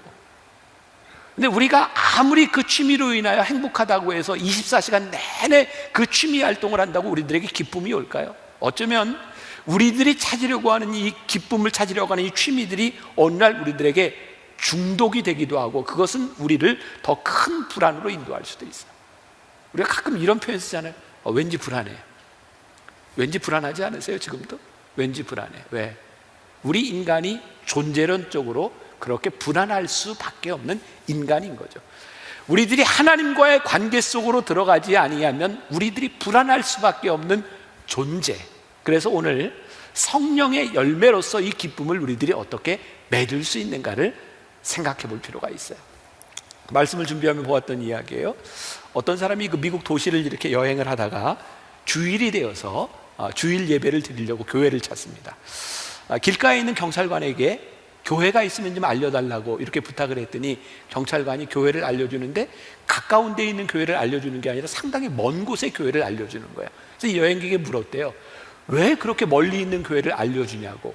경찰관이 이렇게 대답을 하더랍니다. 나는 교회를 다니지 않기 때문에 신앙이 뭔지 잘 모릅니다. 그런데 저 교회에서 예배를 드리고 나오는 사람들을 보면 확실히 얼굴이 밝고 다른 교회 사람들보다 기쁜 것 같아요. 그 교회가 진짜인 것 같아요. 그런 생각이 들었어요. 기쁨이 희락이 열매인 게 맞구나. 만일 성령의 씨앗이라고 말씀을 했다면 씨앗은 보이지 않는 거거든요. 근데 열매는 분명히 열리면 표시가 나는 거예요. 기쁨이 이게 성령의 열매이구나. 하나님을 믿는 우리들이 이 코로나 때문에 막 힘들고 좀 어렵다고 하는 이때에 하나님을 믿는 우리들에게 이 문제가 없는 것이 아니라 우리들에게 코로나가 피해가는 것이 아닌데 하나님을 믿는 우리들에게 나타나는 이 기쁨은 무엇입니까? 이 기쁨이 우리들에게 분명히 나타나게 될 때 우리는 성령의 열매를 맺은 사람이구나 라는 것을 이야기할 수 있는 거죠. 자, 오늘 요한복음 15장 11절을 다시 봐요. 내가 이것을 너희에게 이름은 내 기쁨이 너희 안에 있어 너희 기쁨을 충만하게 하려 함이라. 제가 말씀 묵상이라고 하는 이야기를 종종 해요. 말씀 묵상은 우리들이 깊이 말씀 속으로 들어가서 상상의 나래를 보고 감정이입을 하고 이게 어떤 말씀이구나 라고 느껴보는 거예요. 저에게는 이 말씀을 묵상하는 가운데 그런 느낌이 들어요. 이건 하나님의 의지가 느껴지는 거예요. 너희에게 기쁨이 충만하게 하려고 하는 하나님의 의지가 느껴지는 거예요. 하나님이 우리들에게 사랑을 말씀하시고 너희가 내 안에 있어야 되는 이유가 뭐냐? 나는 너희가 기쁘기를 원해. 이것이 우리들에게 말씀하시는 거거든요. 근데 이제 말씀을 묵상하다가 그런 생각이 들었어요. 여러분, 우리들이 기쁘다라고 하는 감정이 있죠. 여러분들 기쁘다는 감정이 있으세요? 없으세요? 근데 만일 우리가 늘 기쁘다고 생각해 보세요. 그냥 슬픈 일이 없어. 그럼 기쁘다는 감정이 우리들에게 느껴질까요? 아니요. 우리들에게 기쁘다는 감정은 기쁘지 않은 일이 있기 때문에 기쁘다는 감정이 느껴질 수 있는 거예요. 그러니까 너희들에게 기쁨을 충만하게 하시라는 이 기쁨을 느낄 수 있는 것은 우리들이 기쁘지 않은 상황 가운데서 우리들이 느낄 수 있는 기쁨이라는 거죠. 이사야서 61장 3절에 보면 우리가 잘 아는 말씀인데, 무릇 시온에서 슬퍼하는 자에게 화관을 주어 그 죄를 대신하여 기쁨의 기름으로 그 슬픔을 대신하여 찬송의 옷으로 그 근심을 대신하시고. 이사야는 40장 전까지 굉장히 무서운 심판의 이야기들이 있어요. 40장 이후부터 이 이사야를 통해서 하나님이 회복에 대한 말씀을 하시거든요. 내가 너희를 이렇게 회복할 것이다. 어떻게? 슬퍼하는 자에게 화관을 주고 그 죄를 대신하여 기쁨의 기름으로 그 슬픔을 대신하여. 그러니까 이스라엘 백성이 하나님의 심판과 어려움이 있었기 때문에 그들에게 기쁨을 하나님이 보여주십니다. 말씀을 제가 상상한다고 이야기를 했는데, 이 말씀을 이렇게 묵상하다 저에게 떠오른 이미지가 있어요. 야, 이 기쁨이라고 하는 게 우리 그리스도인들에게는 깃발과 같은 것이구나. 여러분, 가끔 이렇게 전쟁 영화들 보면 여러분들은 아무 생각을 안 하고 보실 수도 있지만, 저는 너무 세상을 너무 시리어스하게 살아가는지 영화를 보면서도 그런 생각을 하게 되는 것 같아요. 무기를 들고 이렇게 칼, 창, 총을 들고 나가서 싸우는 사람이 있는가 하면 그 전쟁하는 사람들에게는 늘 깃발을 든 사람들이 있어요. 그렇죠? 네, 이게 말은 안 해더라도 이거나 이거는 좀, 그렇죠? 네, 네, 깃발을 들고 있어요. 이런 생각이 드는 거예요. 야, 저 깃발 든 사람한테 저 깃발을 들지 않고 무기를 들게 해서 싸우게 되면 훨씬 더 효율성이 있을 텐데, 한 사람이라도 더 싸우면 좀 유리할 것 같은데. 그런데요, 전략가들은 그렇게 이야기하지 않습니다. 무기를 드는 것이 훨씬 더 효율적이라고 생각하지만 사실은 그 깃발을 보고 나가서 싸우고 그 깃발을 따라가지 않으면 전쟁에 이길 수 없는 거야. 그래서 깃발을 드는 거예요. 저에겐 그런 이미지가 생각이 되는 거예요. 아, 그렇군요. 우리 그리스도인들에게 이 성령의 열매인 기쁨이라고 하는 것은 우리가 어떤 사람인지를 보여주고, 우리 그리스도인들이 저 깃발을 향하여 우리들이 하나님을 믿는다고 하는 것이 우리 안에 기쁨을 충만하게 하시는 하나님을 바라보며 살아가게 하는 것, 그것이 성령의 열매이구나. 오늘 제가 말씀의 제목을 기쁨에 대한 이야기를 하면서 어려움 속에서 빛나는 기쁨, 이렇게 해봤어요. 어려움 속에서 빛나는 기쁨. 제가 설교할 때 제가 제 이야기를 많이 하는 편이죠. 네, 많이 해요. 제 가족 이야기도 하고 우리 아이들 이야기도 하고. 그래서 교회를 이렇게 오래 다닌 분들은 저에 대해서 많은 것들을 알고 있을 것 같아요. 가끔 어떤 분들이 그런 얘기를 한다. 목사님, 너무 그런 얘기까지 하셔야 됩니까? 근데 저는 제가 제 삶의 이야기들을 여러분들에게 하는 이유가 있어요. 제 이야기가 여러분들의 이야기고 제 삶이 여러분들의 삶이고 별로 다를 게 없거든요. 제 삶에 일어나는 일을 통하여 하나님과의 관계를 통해서 우리들의 삶에 적용하는 것이 필요하다고 생각해요. 그래서 제가 그렇게 우리 아이들 이야기도 이렇게 하다 보니까 어떤 분이 말씀을 마치고 났는데 저희 그런 얘기를 하더라고요. 목사님, 저는 목사님의 삶에는 아무 근심, 걱정거리가 없는 줄 알았어요. 근데 저에게도 근심이 있죠, 걱정이 있죠. 근데 제가 그 얘기를 듣는데 굉장히 감사했어요. 왜 저분은 나에게 근심, 걱정이 없는 사람처럼 보인다고 생각했을까? 생각해 보니까 제 안에 있는 근심과 제 안에 있는 걱정보단 제 삶이 기쁘게 보였던 것 같아요. 그게 저에게 참 감사한 일이었어요. 지난 주일이었습니다.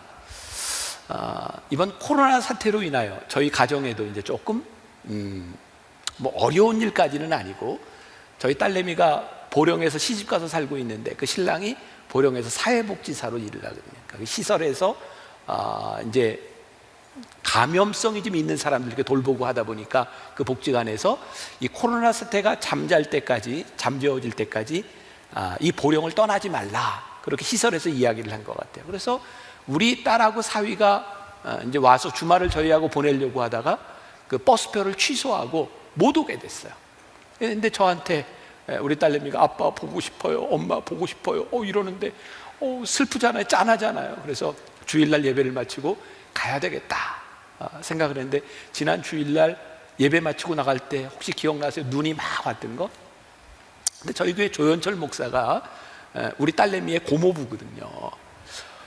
같이 가겠다는 거예요. 한 번도 안 가봤다고. 같이 가겠다고 했는데 눈이 막 오니까 옆에서 이렇게 눈이 오는데 갈 수 있겠어요? 위험하지 않겠어요? 계속 그래요. 근데 저는 간다. 그랬더니 옆에 있던 우리 직원이, 아빠와 고모부가 역시 다르군요. 그래서 저는 가야 되겠다고 생각을 해서 갔어요. 가는데 이제 거의 다 왔는데 전화가 왔어요. 우리 딸내미가, 아빠 우리 집에 우리 구역 식구 중에 그 젊은 집사님 부부가 와 있는데 제가 온다는 이야기를 듣고 지금 인사를 하고 가겠다고, 인사를 해도 되겠냐고. 오케이, 괜찮다. 그리고 이제 집에 갔어요. 그래서 이제 인사를 하고 사진도 찍고 이러는데 너무 감사한 게요, 그 젊은 부부가 너무 사람이 좋아 보이는 거예요. 너무 감사한 거예요. 참 감사하다. 그리고 오늘 말씀을 이렇게 준비하면서 그 부부가 좋은 게 왜 나에게 이렇게 감사하게 느껴졌을까? 만일 우리 딸이 아무 문제가 없고 아무 근심도 없고 혼자 살아가기에 넉넉한 딸이었다고 한다면 그 사람 좋은 것이 나에게 기쁨으로 느껴졌을까? 다른 누구에게는 아무것도 아닌 것 같은 그 일이 나에게 기쁨으로 느껴질 수 있었던 것은 어려움 가운데 있기 때문에 그 일이 나에게 너무너무 감사하고 기쁜 일로 느껴진. 여러분, 오늘 우리가 맺을 수 있는 이 성령의 열매인 희락과 기쁨은 여러분들이 여러 가지 고난과 어려움 가운데서 하나님께서 맛보시게 하시는 놀라운 성령의 열매인 거예요. 어려움 속에서 빛나는 기쁨의 열매가 우리들에게 있구나. 야고보서 1장 2절 오늘 본문 말씀 가운데 이런 말씀이 있죠. 내 형제들아, 너희가 여러 가지 시험을 당하거든 온전히 기쁘게 여겨라. 자, 이 말씀 가운데서 여러분들에게 탁 이렇게 가슴에 와닿는 구절은 뭐가 있어요? 시험, 기쁨, 뭐가 있어요? 저에게는 그 말씀을 묵상하다가 여러 가지 시험을 당하거든 이라는 말이었어요.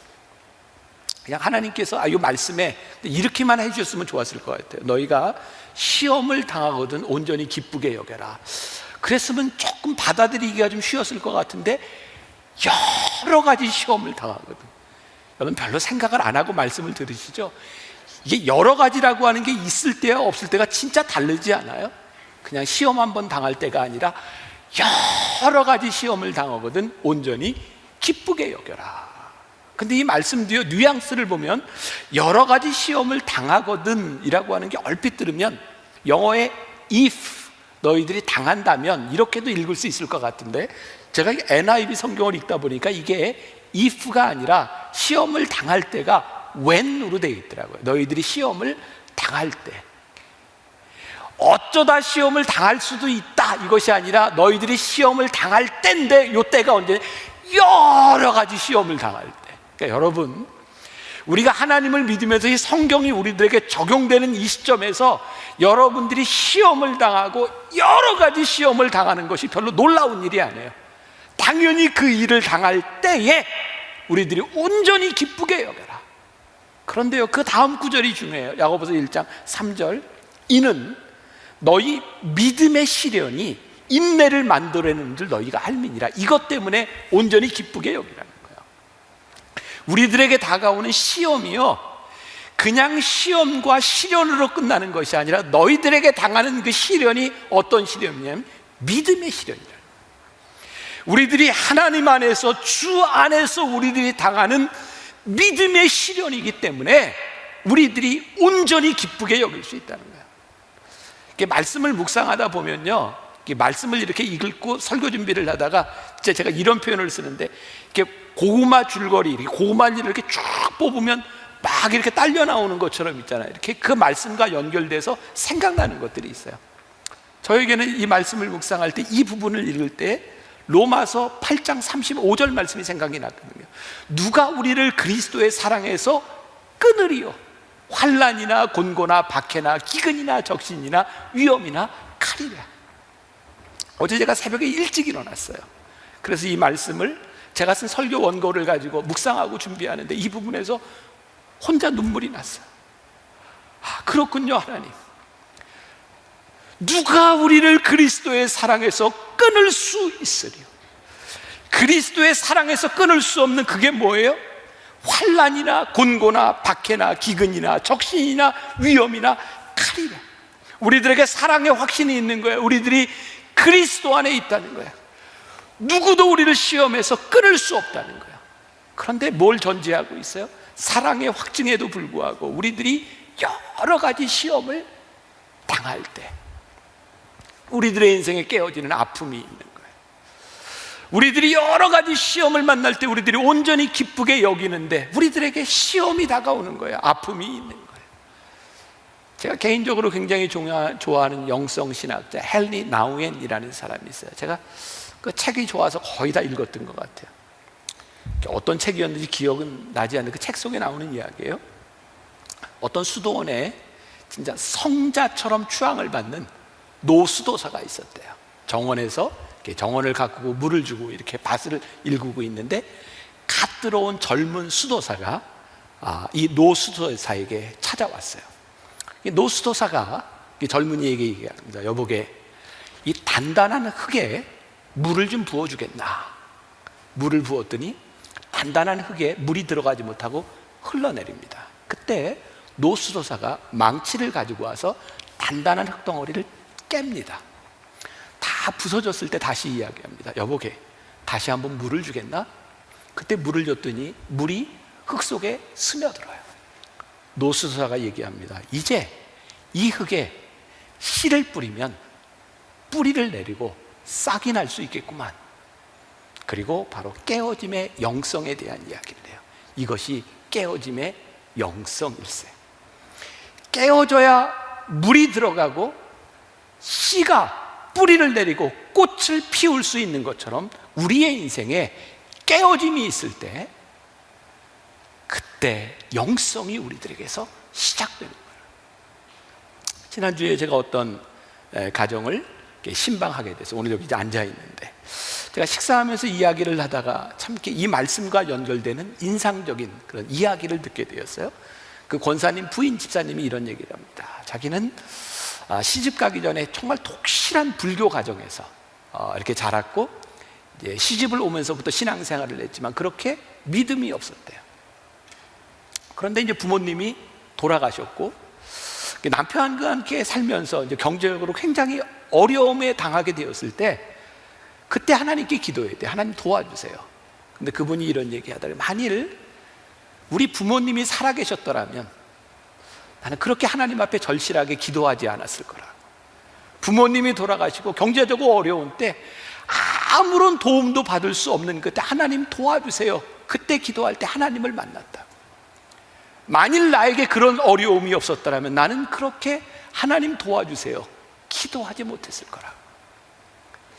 우리들이 여러 가지 시험을 만날 때, 우리들이 어려움을 당할 때, 우리의 인생의 고난 가운데서 하나님이 우리의 교만을 깨뜨리시고 우리가 하나님을 바라보게 하시고 그 가운데서 하나님께 기도하게 할 때 깨어짐의 영성, 하나님이 우리 가운데서 역사하시는, 그리고 그 기쁨을 고통 가운데서 우리에게 기쁨을 주시는 하나님의 은혜를 경험하기 시작해요. 이 기쁨은 세상이 우리들에게 주는 자극하고는 다른 기쁨이에요. 성령이 우리들에게 주시는 기쁨을 우리들이 고백하게 돼요. 자, 여러 가지 시험을 만나거든. 그래서 저는 학창 시절에 그렇게 공부를 잘해보지를 않아서, 혹시 여기 공부 잘해본 사람들, 나는 공부를 잘해서 시험 때마다 즐거워서, 혹시 이런 분 계세요? 모르겠어요. 아무리 공부를 잘해도 시험이 즐겁지만은 않을 것 같아요. 단지 그 시험을 잘 이겨나갈 수 있을 뿐이지 즐거울까? 제가 중학교 3학년 때 우리나라에 진짜 큰 일이 하나 일어났어요. 뭐냐면 박정희 대통령이 시해당한 일이었어요. 그 당시 유신 정권 하에서 교육을 받았던 저희들은 진짜 박정희 대통령이 이렇게 암살당했다는 이야기를 들을 때 이제 우리나라 망했구나, 큰일 났다 이렇게 생각했거든요. 바로 북한이 쳐들어오는 줄 알았고 우리나라 큰일 나는 줄 알았어요. 그런데요, 그 위험한 상황, 우리나라가 큰일 났다라고 생각하는 그때, 제가 중학교 3학년 때 박정희 대통령이 암살을 당했다, 시해를 당했다는 얘기를 들었을 때 제 머릿속에 처음에 딱 떠오르는 일은 연합고사 안 봐도 되겠다. 거였어요.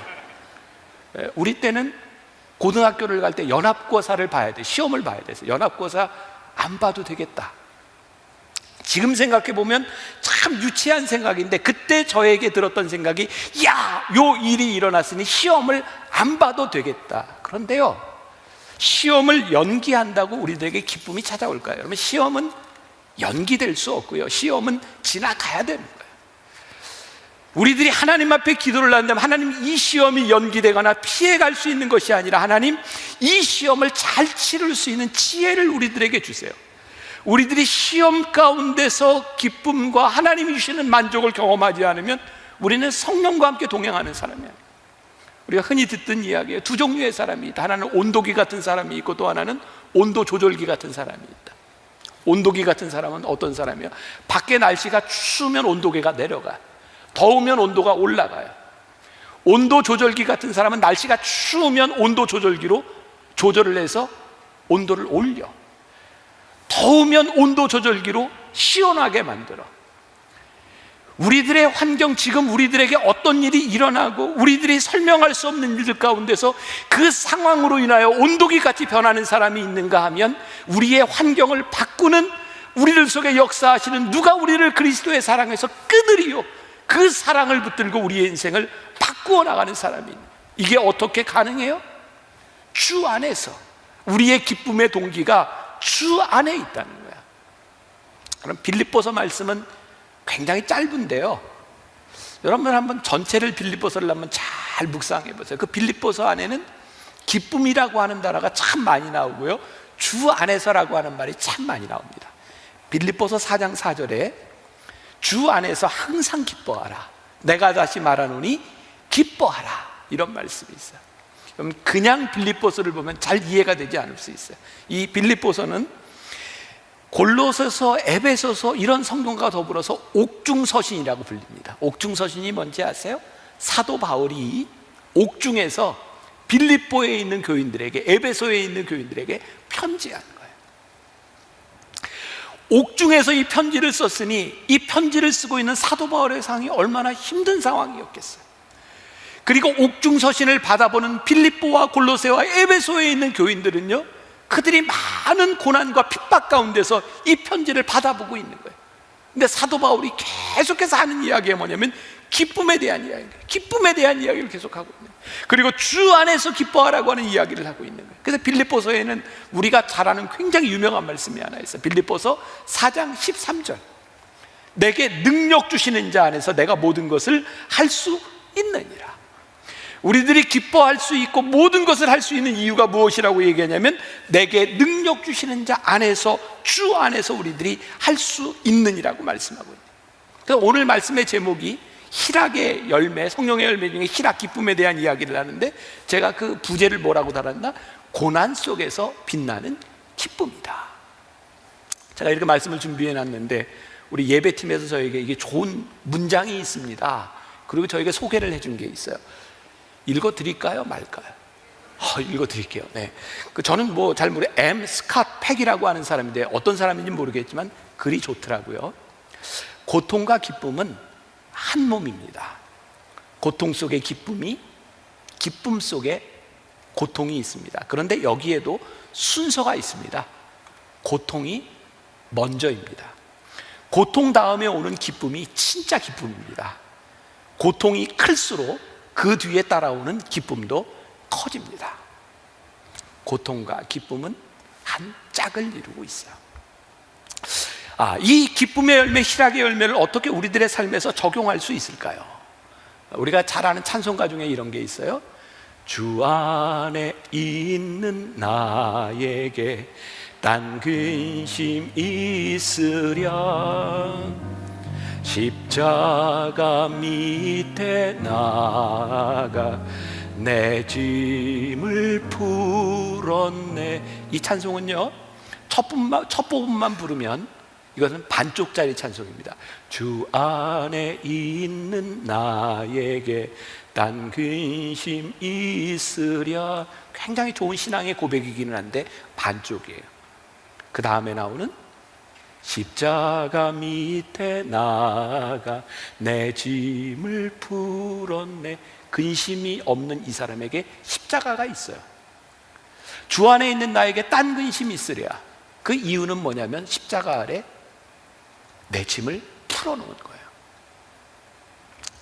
우리에게 찾아오는 이 기쁨, 성령의 열매는 어떻게 우리들의 삶에서 고난 가운데서 이 말씀으로 인하여 이 사랑의 확증을 가지고 우리들의 삶에서 어떻게 연결하고 우리들이 적용하는가가 굉장히 중요할 것 같아요. 이스라엘 민담집에 나오는 이야기입니다. 이건 성경에 나오는 이야기가 아니에요. 하루는 아브라함이 텐트 밖에 앉아 있는데 80 넘은 노인 하나가, 나그네가 지나가고 있는 거예요. 너무 힘들고 불쌍해 보여서 이 다리를 절고 있는 노인을 아브라함이 집으로 데려와서 잘 씻겨주고 그리고 저녁을 대접해요. 저녁을 앞에 놓고 아브라함이 그 노인에게 이야기합니다. 기도합시다. 이 노인이 기도하지 않는 거예요. 아브라함이 묻습니다. 노인장, 여호와 하나님을 모르십니까? 식사하기 전에 당연히 감사 기도를 해야죠. 근데 이 노인이 이렇게 얘기합니다. 여호와 하나님이라니? 나는 내 음식이 하나님이요. 아브라함이 화가 났어요. 아니, 이 사람이 하나님을 모독하더니 나가요! 쫓아내버렸어요. 그날 잠을 자는데 꿈속에 하나님이 나타나셨어요. 그리고 아브라함이 물으십니다. 아브라함아, 오늘 저녁에 내게 손님이 하나 찾아왔지? 아브라함이 그 이야기를 듣는 순간 화가 난 거예요. 그 얘기가 또 생각이 난 거예요. 글쎄, 하나님, 어떤 노인이 찾아왔는데 하나님을 모독하고 있어서 제가 쫓아내버렸습니다. 하나님께서 아브라함이 이렇게 얘기합니다. 아브라함아, 나는 그 노인을 80년이나 참았는데 너는 하룻밤 한시도 참을 수 없더냐? 그 사람에 대한 사랑의 확증, 하나님이 참으시는 사랑, 그 인내가 우리들 가운데 들어오면 우리들이 참을 수 있고 인내할 수 있는데, 우리들이 화를 내고 기쁨을 누리지 못하는 이유는 하나님의 사랑이 우리들 가운데, 그 믿음의 시련이 우리들 가운데 고백되지 않는 이유. 아브라함의 인생을 보면 참 많은 시험을 당합니다. 하나님께서 아브라함을 부르셔 약속하시죠. 내가 너로 하여금 이 열국의 아비가 되게 할 거야. 그런데 아들이 없어요. 그래서 아브라함은 그의 방법으로 이스마엘을 낳아보지만 하나님이 이스마엘을 통해서 역사하지 않죠. 그리고 오랜 시간을 통해서 여러 가지 시험을 통해서 그의 아들을 주신 누구죠? 이삭이었어요. 이삭의 이름이 뜻이 웃음, 기쁨이었습니다. 아브라함은 그 시험을 지나가면서 기쁨을 경험하죠. 그런데 아브라함에게 또 큰 시험이 다가와요. 어떤 시험이었어요? 그 아들을 제물로 바치라는 거예요.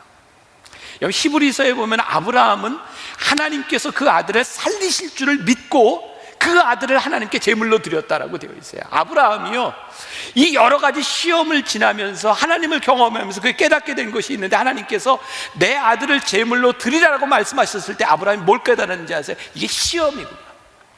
그의 믿음의 시험이라고 하는 걸 깨닫게 되면서 아브라함은 그 아들을 데리고 모리아산으로 갑니다. 그리고 그 아들을 하나님께 드리기 위해서 칼을 뽑았을 때 아브라함에게 어떤 믿음이 있었어요? 하나님께서 어떤 방법으로든 이 아들을 살리시리라. 그리고 칼을 들었을 때 하나님께서 말씀하세요. 아브라함아, 아브라함아. 그리고 아브라함에게 여호와 이레, 미리 준비하시는 하나님의 은혜를 경험하게 하죠. 그리고 아브라함이 느꼈던 여호와 이레 가운데서 그에게 찾아온 것이 무엇이었을까요? 기쁨이죠. 카리스, 은혜. 자식을 얻은 기쁨뿐만 아니라 그가 시험 가운데서 얻고 찾은 것이 무엇이었냐면 기쁨이었어요. 믿음의 시험을 통과하며 그 시련 가운데서 그가 기쁨을 회복해요. 제가 개인적으로 굉장히 좋아하는 선지자 중에 하나가 하박국 선지자입니다. 여러분 성경에 하박국 있는 거 아시죠? 국이 아니에요? 선지자예요. 하박국. 제가 예전에 한 10여 년 전에 이 하박국을 가지고 이게 12주 강해 설교한 적이 있습니다. 너무너무 좋았어요. 하박국 굉장히 짧은 말씀인데요, 하박국이 하나님께 굉장히 많은 질문과 하나님께 반항을 합니다. 왜냐하면 하나님을 믿는 백성이, 이스라엘 백성이, 선택받은 백성이 고난받는 걸 이해할 수가 없었어요. 이들이 죄를 지었지만 하나님 회복시켜 주셔야 되는 것 아닙니까? 하박국은 그 질문을 가지고 하나님께 대들었던 사람입니다. 근데 하박국 2장 14절에 가서 보면 하박국이 유명한 고백을 하죠. 이는 물이 바다를 덮음같이 여호와의 영광을 인정하는 것이 세상에 가득함이로라. 그에게 어떤 고백이 있었냐면, 이야, 이거 하나님의 영광이 가득할 거야. 물이 바다를 덮음같이 하나님의 영광이 나타날 거야. 그가 믿음의 고백을 합니다. 그리고 하박국 3장으로 넘어가면 하박국이 정말 위대한 고백을 하죠. 무화과 나무 잎이 마르고 포도 열매가 없으며 감람나무 열매 그치고 논밭에 식물이 없어도 나 우리의 양떼가 없으며 외양간 송아지 없어도 난 여호와로 즐거워하리. 난 여호와로 즐거워하리. 난 구원의 하나님을 인해 기뻐하리라. 무화과 나무 잎이 마르고 포도 열매가 없으며 nothing이에요. 감람나무 열매 그치고 논밭에 식물이 없어도 우리의 양떼가 없으며 가사가 안 떠서 응아지 없어도 난 여호와로 즐거워하리. 난 여호와로 즐거워하리. 난 구원의 하나님을 인해 기뻐하리라. 하박국이 어떤 고백하고 있어요? 난 기뻐하리라. 아무것도 없는데 난 기뻐하리라.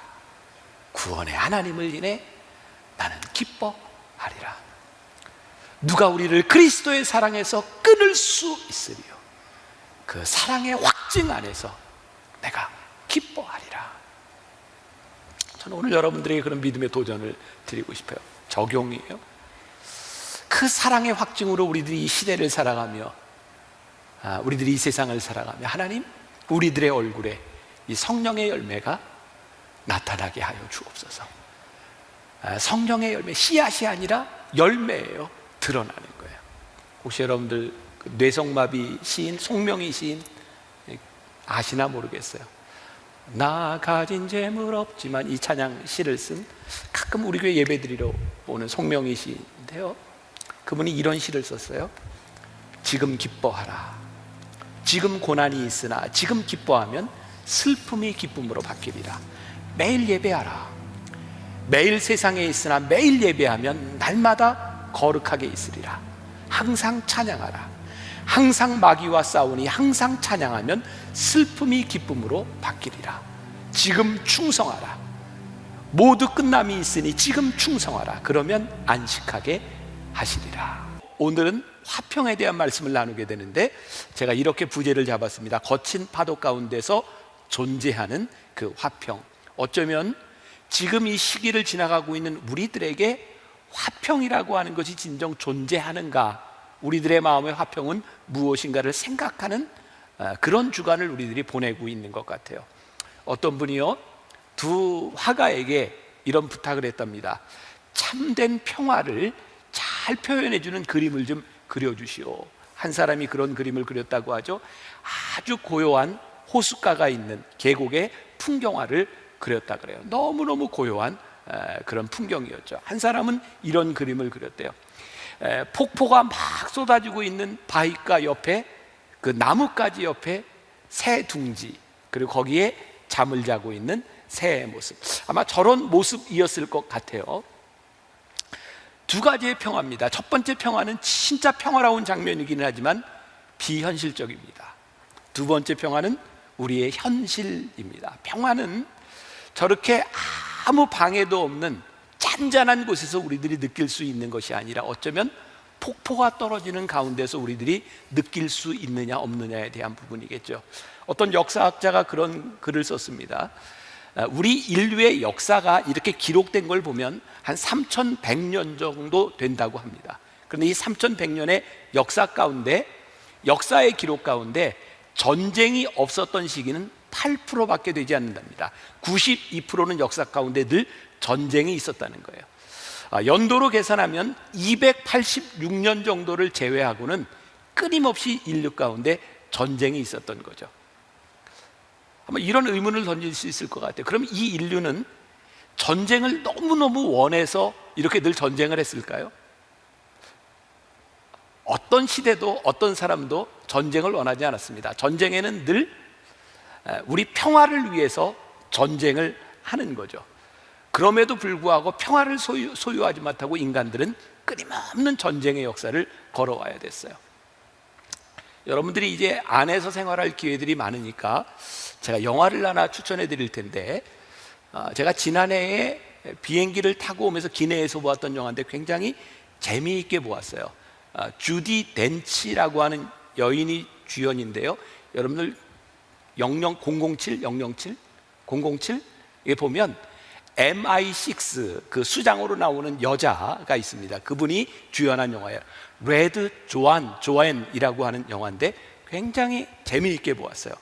동서 냉전 시대에 2차 대전을 종식시키기 위해서 영국에서 핵무기를 개발하는데, 이 주인공이 여자로서 그 당시에 물리학자로 이 핵 개발하는데 참여하게 됩니다. 당시 여자들은 이런 역할을 하지 못했던 때였죠. 물론 이 영화에는 뭐 이제 멜로, 사랑, 뭐 배신, 뭐 이런 것들이 많이 나오지만 여기에 주고 있는 메시지가 하나 있어요.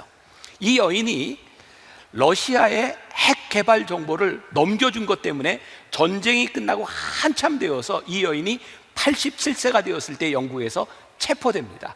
이중 스파이로 체포가 되는 거죠. 근데 이 여인은 이렇게 얘기합니다. 나는 첩자가 아니다, 스파이가 아니다. 나는 러시아에 핵 정보를 넘겨주었지만 나는 스파이가 아니다. 나는 인류 평화를 위해서 핵 정보를 넘겨주었던 것이다.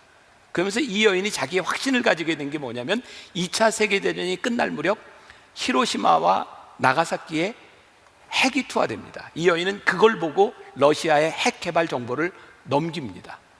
뭐 여러 가지로 해석을 할 수 있겠지만 사실 핵이 나가사키와 히로시마에 투하된 이후 한 번도 핵은 투하되지 않았습니다. 핵전쟁은 없었습니다. 이 여인의 확신이 뭐냐면, 물론 일본이 전쟁을 일으켰다, 전쟁을 종식시킨다 이런 의미도 있지만 핵폭탄 하나로 수십만이 죽었던 그것을 보면서 만일 일본에도 핵폭탄이 있었더라면 절대로 미국에서 핵을 투하하지 않았을 거라는 거예요. 이 핵은 핵을 가지고 있을 때, 서로 가지고 있을 때 핵이 견제가 돼서 전쟁이 일어나지 않는다는 거죠. 그런데 지금 인류에 핵을 가지고 있는 모든 나라가 동일한 논리를 가지고 있습니다. 우리의 평화를 지키기 위해서 우리는 핵을 가져야 된다는 거죠. 근데 이 핵을 가지고 있는 이 평화가 진정한 평화라고 이야기할 수 있을까? 왜? 나는 평화를 원하지만 이 핵을 가지고 나는 누군가를 억압해야 만들어지는 평화. 누군가 이 말을 이렇게 표현을 했어요. 이것은 반쪽짜리의 평화이고 이기적인 발상이다. 인류는요, 끊임없이 평화를 원해서 전쟁을 합니다. 인류는 끊임없이 평화를 가지기 위해서 힘을 기릅니다. 근데 성경은 이것을 진정한 평화라고 이야기하지 않죠. 성경에서 이야기하고 있는 이 평화, 에이레네라고 하는 것은 전쟁의 와중에 전쟁이 완전히 종식되는 그 중간에 평화를 우리들에게 이야기하고 있어요. 제가 묵상 나눔 팀하고 이 성령의 9가지 열매를 계속 나누면서 우리 묵상팀들은 평화를 어떻게 생각하는가 말씀들을 나누고 있거든요. 이 묵상팀에서 참 인상적인 이야기를 했어요. 사람들은 다 자기 인생의 문제들을 가지고 있는 거죠. 사연들이 있습니다. 대개 인생의 문제가 동일하더라고요. 건강의 문제 아니면 자녀의 문제 아니면 경제적인 문제인 거죠. 그 갈등들, 그런 많은 문제들을 가지고 있어요. 근데 묵상팀에서 가져왔던 동일한 이야기가 뭐냐면, 이런 상황 가운데서 이들에게 찾아왔던 평화는 언제였냐면 하나님의 손길을 느꼈을 때 나에게 평화가 찾아왔다, 이런 고백을 합니다. 우리의 인간들이 겪어야 되는 동일한 문제들 가운데서 언제 평화를 경험하는가? 하나님의 손길이 나에게 느껴졌을 때 우리는 평화를 경험한다. 아마 지금 대한민국에 사는 사람들은 다 동일한 코로나 바이러스로 인해서 다 불안한 시기들을 지나가고 있을 거예요. 왜 불안하지 않겠습니까?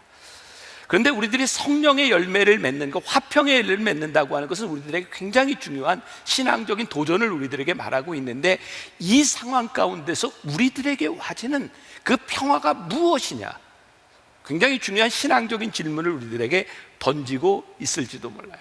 오늘 본문 말씀 가운데 이사야 26장 1절에 보면 이렇게 되어 있죠. 그날에 유다 땅에서 이 노래를 부르리라.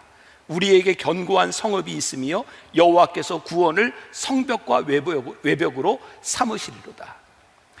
이사야가 예언했던 이 시대 이스라엘은요, 우상을 숭배하고 죄를 범한 이스라엘 백성들이 정말 많은 고통과 심판을 기다리던 때였어요. 그런데 하나님께서 약속하십니다. 내가 너희들에게 회복을 주리라. 그날의 유다 땅에서 이 노래를 부르리라. 그날의 소망은 오늘 그들이 가지고 있는 갈등과 심판 가운데서 하나님이 주시는 것이었어요. 오늘 우리들에게 이 성령의 열매는 비현실적인, 우리들에게 아무런 문제가 없는 상황을 이야기하는 것이 아니라 우리들이 겪어가고 있는 인생의 삶 가운데서 하나님이 우리들에게 주시는 것이 무엇인가? 이 평화는 환경에 대한 문제가 아닌 거죠. 우리 지난주에 있었던 말씀과도 기쁨과도 연결이 되는 것인데, 빌립보서 4장 4절에 보면 이런 말씀이 있죠. 주 안에서 항상 기뻐하라. 내가 다시 말하노니 기뻐하라. 이 빌립보서를 무슨 서신이라 그랬죠? 옥중 서신이라 그랬어요. 우리가 이 말씀을 그냥 이렇게 문자만 봐서 이해가 되는 것이 아니라 옥중에 있던 사도 바울이 고난을 당하고 있던 빌립보의 교인들에게 이 편지를 쓰고 있다. 주 안에서 항상 기뻐하라. 내가 다시 말하노니 기뻐하라. 주 안에서 우리들이 기뻐하고 주 안에서 누리는 평화가 무엇인가? 이렇게 말씀을 준비하다 보면 이렇게 떠오르는 말씀도 있고 또 이렇게 찬송도 있어요. 찬송가 462장인데 많이 불러보셨는지 모르겠어요. 큰 물결이 설레는 어두운 바다, 저 등대의 불빛도 희미한데 이 풍랑에 배저 항해하린 이 작은 뱃사공은 주님이라. 나 두려움 없네, 두려움 없도다. 주 예수님 늘 깨어 계시도다. 이 흉흉한 바다를 다 지나면 저 소망의 나라에 이르리라. 우리 한번 불러볼까요? 큰 물결이 설레는 어두운 바다, 저 등대의 불빛도 희미한데 이 풍랑에 배저 항해하는 이 작은 뱃사공은 주님이라. 나 두려움 없네, 나 두려움 없네, 두려움 없도다. 주 예수님 늘 깨어 계시도다. 이 흉한 바다를 다 지나면 저 소망의 나라에 이르리라. 제가 이 설교 딱 1년 전에 원고 써놨거든요. 하나님이 이때를 다 알고 계셨던 것 같아요. 나 두려움 없네, 두려움 없도다. 주 예수님 늘 깨어 계시도다. 이 흉흉한 바다를 다 지나면 저 소망의 나라에 이르리라. 자, 우리가 이제 말씀 속으로 들어가서 화평의 열매를 맺는 방법에 대해서 몇 가지를 나누어 보려고 합니다. 빌립보서 4장 4절에서부터 7절까지 한번 띄워주실래요? 같이 한번 봉독합니다. 시작. 주 안에서 항상 기뻐하라. 내가 다시 말하노니 기뻐하라. 너희 관용을 모든 사람에게 알게 하라. 주께서 가까우시니라. 아무것도 염려하지 말고 다만 모든 일에 기도와 간구로 너희 구할 것을 감사함으로 하나님께 아뢰라. 그리하면 모든 지각에 뛰어난 하나님의 평강이 그리스도 예수 안에서 너희 마음과 생각을 지키시리라. 자, 먼저 우리가 여기 좀 주목해 보고 싶은 단어가 하나 있어요. 주 안에서 기뻐하라. 이 주 안에서라고 하는 말, 우리가 첫날 사랑의 열매, 또 희락의 열매, 오늘 화평의 열매 나누면서 공통점을 하나 발견하게 되는데요. 이 성령의 열매들은 모두 관계와 연결되어 있다는 거예요. 주님과 우리들이 어떻게 관계되어 있는가. 근데 굉장히 반복되는 중요한 단어가 있죠. 그게 뭐냐면 주 안에서, 주 안에서. 이렇게 말씀을 묵상하면서 저는 그런 생각을 했어요. 우리가 주 안에 있다고 하는 것은 어떤 의미일까? 주 안에. 저에게는 이렇게 생각이 되었어요. 내 인생에, 나의 삶을 살아가고 있는데 내 인생에 키를 잡고 계시는 분, 그분이 우리 하나님이시구나. 내가 주 안에 있다고 하는 것은 내 삶의 키를 내가 쥐지 아니하고 주님이 나를 이끌어 주시는구나 라는 그런 느낌이 저에게 들었어요. 여러분, 하나님께서 우리의 인생을 이끌어 주신다, 우리 주님께서 내 인생의 키를 잡고 계신다, 그때 우리들에게 찾아오는 것이 평안이 아닐까요? 우리들이 불안한 이유는 뭘까요? 내가 나 자신도 믿을 수 없잖아요. 내가 내 능력을 신뢰할 수 없잖아요. 주변에 일어나고 있는 그 환경들을 내가 제어할 능력이 우리들에게 없잖아요. 그런데 이 환경 가운데서, 내 삶 가운데서 내가 주 안에 있어 주님께서 내 인생에 키를 쥐고 계시다. 여러분들에게 그런 경험이 있지 않아요? 은혜를 경험했을 때, 하나님의 은혜를 가장 뜨겁게 경험했을 때 여러분들에게 찾아온 게 어떤 느낌이었나요? 하나님이 나를 부르셨고 하나님이 내 인생을 인도해 가시는구나. 저도 제가 은혜를 받았을 때 저에게 찾아온 확신이 뭐였냐면, 여기까지 인도하신 분이 하나님이시라면 앞으로도 내 인생을 인도하실 분이 하나님이시라는 그 사실이 나를 붙잡아 주었거든요.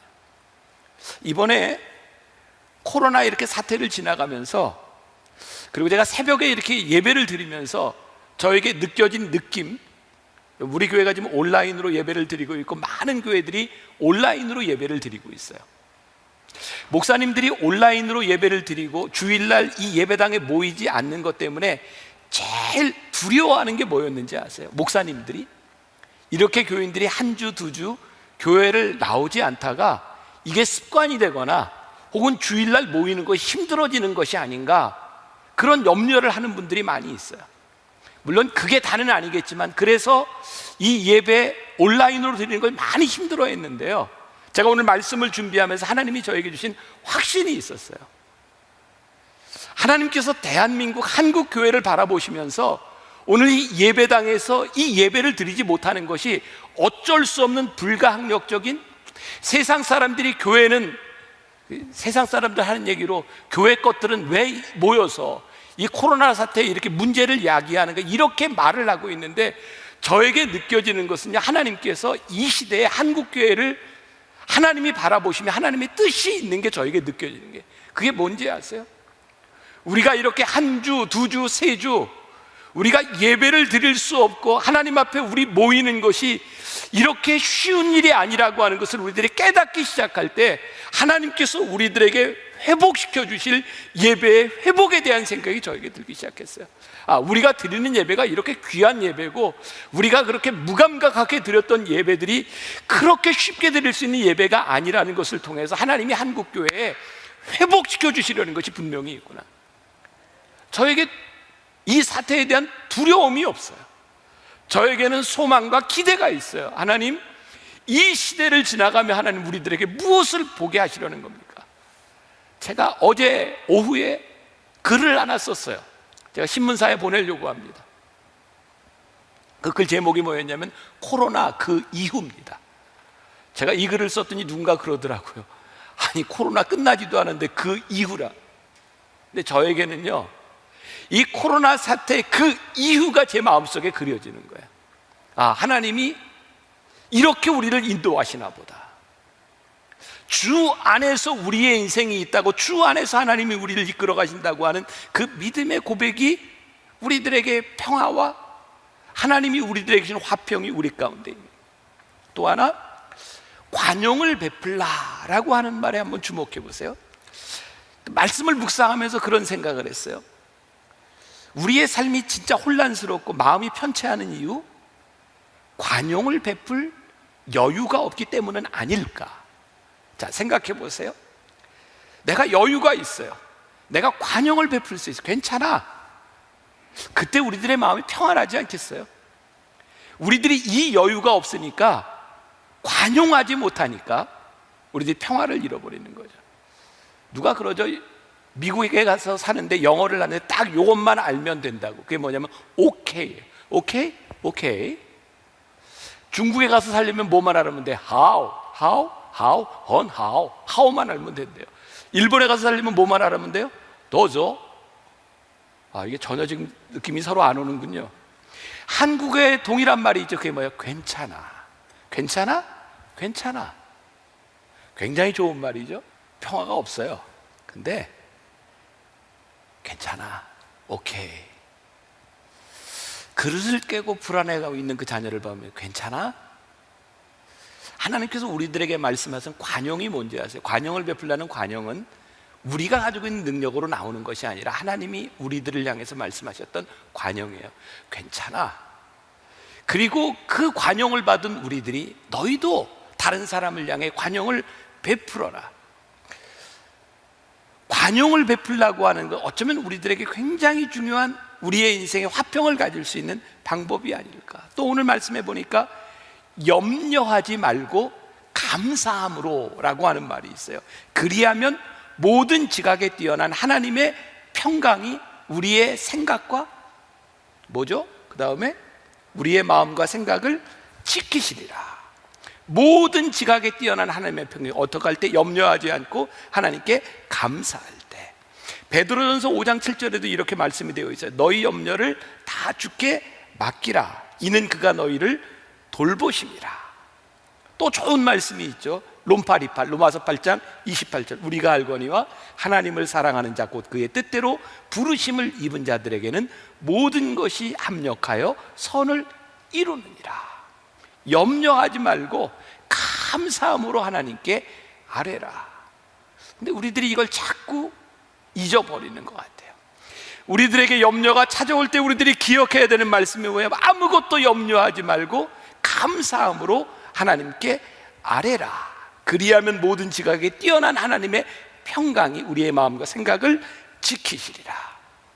오늘 본문 말씀 가운데 이사야 26장 3절과 4절 말씀 같이 한번 보겠습니다. 시작. 주께서 심지가 견고한 자를 평강하고 평강하도록 지키시리라. 이는 그가 주를 신뢰함이니이다. 너희는 여호와를 영원히 신뢰하라. 주 여호와는 영원한 반석이심이로다. 염려하지 말고 감사하라고 하는 말씀은 또 이런 의미예요. 주를 의지해라. 주를 신뢰해라. 자, 여기 3주 동안 성령의 9가지 열매를 계속 우리들이 배우고 있죠. 사랑이 하나님께 속한 것이었듯이 희락은 하나님 안에서 오는 것이고 화평은 하나님을 의지함으로 우리들에게 와지는 거예요. 우리들이 경계해야 될 것, 우리들이 구별해야 될 것, 거짓 평화. 우리 진정한 평화가 무엇인지를 우리들이 구별할 수 있는 사람이 되어야 되는 거죠. 하나님과의 관계에 있어서도 우리들이 주의해야 될 게 있어요. 이게 정말 하나님과의 올바른 관계 속에 있는지 아니면 잘못된 관계인지를 우리들이 구별해야 돼요. 하나님을 믿는 우리들의 삶 가운데 하나님은 믿는데 하나님과 관계되지 않는 우리들의 모습들이 참 많은 것 같아요. 그래서 우리들이 늘 질문하고 우리들이 생각해야 될 것, 내가 오늘 하나님과의 관계 속에 들어가 있는가. 굉장히 제가 하기 어려운 말인데 몇 년 전입니다. 저희 교회 교단에 큰 행사가 있었을 때예요. 우리 목회자들하고 우리 평신도들, 우리 장로님들, 우리 전도사님들 다 이렇게 안내를 해야 되는 굉장히 큰 행사였어요. 그러니까 주차가 늘 문제죠. 이제 밖에도 주차를 하고 이 지하에서도 이렇게 주차 안내를 하고 있는데, 아무튼 주차 안내를 하면 차를 대야 되는 데도 있고 못 대야 되는 데도 있어요. 그런데 지하 1층에서 어떤 젊은 전도사님하고 장로님하고 두 분이 이렇게 같이 안내를 하고 있었던 모양이에요. 제가 나중에 들은 이야기예요. 어떤 고급차가 이렇게 탁 오더니 주차 금지라고 되는데 차를 그냥 딱 대놓고 문을 열고 막 가는 거예요. 그래서 가서 그렇게 이야기를 했대요. 여기는 차 대면 안 되는 데입니다. 그렇게 이야기를 했더니 차에서 나온 분이 화를 내면서 눈을 부릅뜨고 이렇게 이야기를 하더라는 거예요. 내가 누군지 알아? 내가 이 회의에 참석한, 우리가 감리교다니까 감독이야. 그리고 대꾸도 안 하고 안으로 들어간 거예요. 그 모습을 보고 있던 장로님이 우리 젊은 전도사님에게 이렇게 얘기했대요. 전도사님은 목사가 돼도 저러면 안 돼. 근데 우리의 마음을 참 슬프게 했던 건 그분이 그날 그 집회의 설교자였어요. 그분의 설교 내용 가운데 어떤 내용이냐면 제가 예수 믿고 이렇게 변했습니다, 그런 내용이었어요. 제가 그 이야기를 듣고 한 가지, 가능하면 이런 행사를 우리 교회에서 하지 말아야 되겠다, 우리 교인들이 참 많이 상처를 받는다, 그런 생각을 했었어요. 제가 이게 옳은 생각은 아니지만 그때부터 가능하면 외부의 행사들을 우리 교회에서 잘 안 하려고 해요. 교인들이 목회자에게서, 직분이 높은 사람들에게 상처받는 모습들이 참 마음에 안타까웠어요. 저에게는 그런 생각이 들었어요. 이분이 그런 생각은 아니었을까? 하나님, 제가 예수 믿고 목사가 됐고 제가 하나님의 일을 합니다, 그러니 하나님 저에게 좀 상관하지 마세요, 제가 알아서 하나님의 일을 합니다. 우리들이 은혜를 경험했어요. 믿음을 가지고 있어요. 하나님 저를 이런 자리에 세우셨어요. 그러니 제가 하나님의 일을 합니다. 그러니 하나님 저한테 상관하지 마세요. 어쩌면 그 모습이 저에게도 있을 거고 오늘 여기서 예배드리는 우리들의 모습 가운데도 있는 거예요. 하나님이 나를 부르셨을 때 나는 하나님 안에 있었는데, 하나님이 나를 부르셨는데 언제부터인가 그 부르신 하나님과 나는 관계없이 나는 내 일을 열심히 하고 있구나. 그래서 이런 우리들의 모습 가운데서 하나님이 우리들에게 주셨던 관용과 하나님이 우리들에게 줬던 모든 지각에 뛰어난 하나님의 평강이 깨어지는데, 문제는 나로 인하여 누군가의 마음의 평화가 깨어지고 있다면 이것은 거짓된 열매다. 여러분, 저와 여러분들에게 굉장히 두려운 말씀이죠. 내가 하나님 믿는 사람인데 나로 인하여 누군가의 평화가 깨어지고 있다면. 자, 지난주에 제가 여러분들에게 그런 말씀 드렸어요. 이 성령의 열매가 분명한 것은, 이게 씨앗이 아니고 열매가 분명한 것은 드러나는 것이고 누군가 보게 되어 있는 것이에요. 저는 이 화평의 열매, 이것이 성령의 열매라고 말씀하셨던 것도, 우리가 화평의 열매를 맺는다고 하면 나로 인하여 누군가가 화평해져야 되는 거죠. 하나님과의 관계 속에 있음으로 인하여 내가 화평한 것이, 나 혼자 화평해, 나는 하나님과 아무 문제가 없어, 이것이 성령의 열매가 아니라 내가 하나님으로 인하여 화평의 열매를 맺었으므로 이 열매를 바라보는 누군가에게 화평이 전해지지 않는다면 우리의 화평은 거짓 화평일 수 있는 거예요. 첫날 사랑의 열매, 여러분 기억하세요. 사랑의 수고가 우리에게 있어야 된다. 저는 이 화평의 수고도 우리들에게 있어야 된다고 생각해요. 화평을 맺는 것은, 하나님과 우리 사이의 관계 속에서 이루어지는 것은 우리들의 화평의 수고가 필요하구나. 빌립보서 4장 5절 말씀에 너희 관용을 모든 사람에게 알게 하라, 주께서 가까우시니라. 이렇게 말씀 묵상하다가 저는 이게 걸렸어요. 모든 사람에게, 모든 사람에게. 여기에 이제 예배드리는 분들 중에 할아버지 할머니 된 분들은 좀 이해가 될 것 같아요. 참 신기하죠. 내 손주에게는 모든 게 용납이 되는데 아들과 아내와 남편한테는 안 돼. 내가 사랑하는 누군가에게는 이게 용납이 되는데 다른 사람에게는 안 돼. 근데 오늘 말씀이 뭐라고 얘기하냐면 너희 관용을 모든 사람에게 알게 하라. 이게 이렇게 걸리더라고요. 내가 관용을 베풀 만한 사람에게는 관용이 되는데 내 마음에 걸리는 사람에게는 안 되는 거예요. 근데 오늘 성경이 우리들에게 뭐라고 말씀하냐면 모든 사람에게 알게 하라. 그리고 여기에 중요한 말씀이에요. 줄을 하나 딱 거놓으면 좋겠어요. 주께서 가까우시니라. 사도 바울이 왜 이런 이야기를 하고 있을까? 왜 모든 사람에게 관용을 베풀라고 말씀하고 있을까? 주께서 가까우시니라.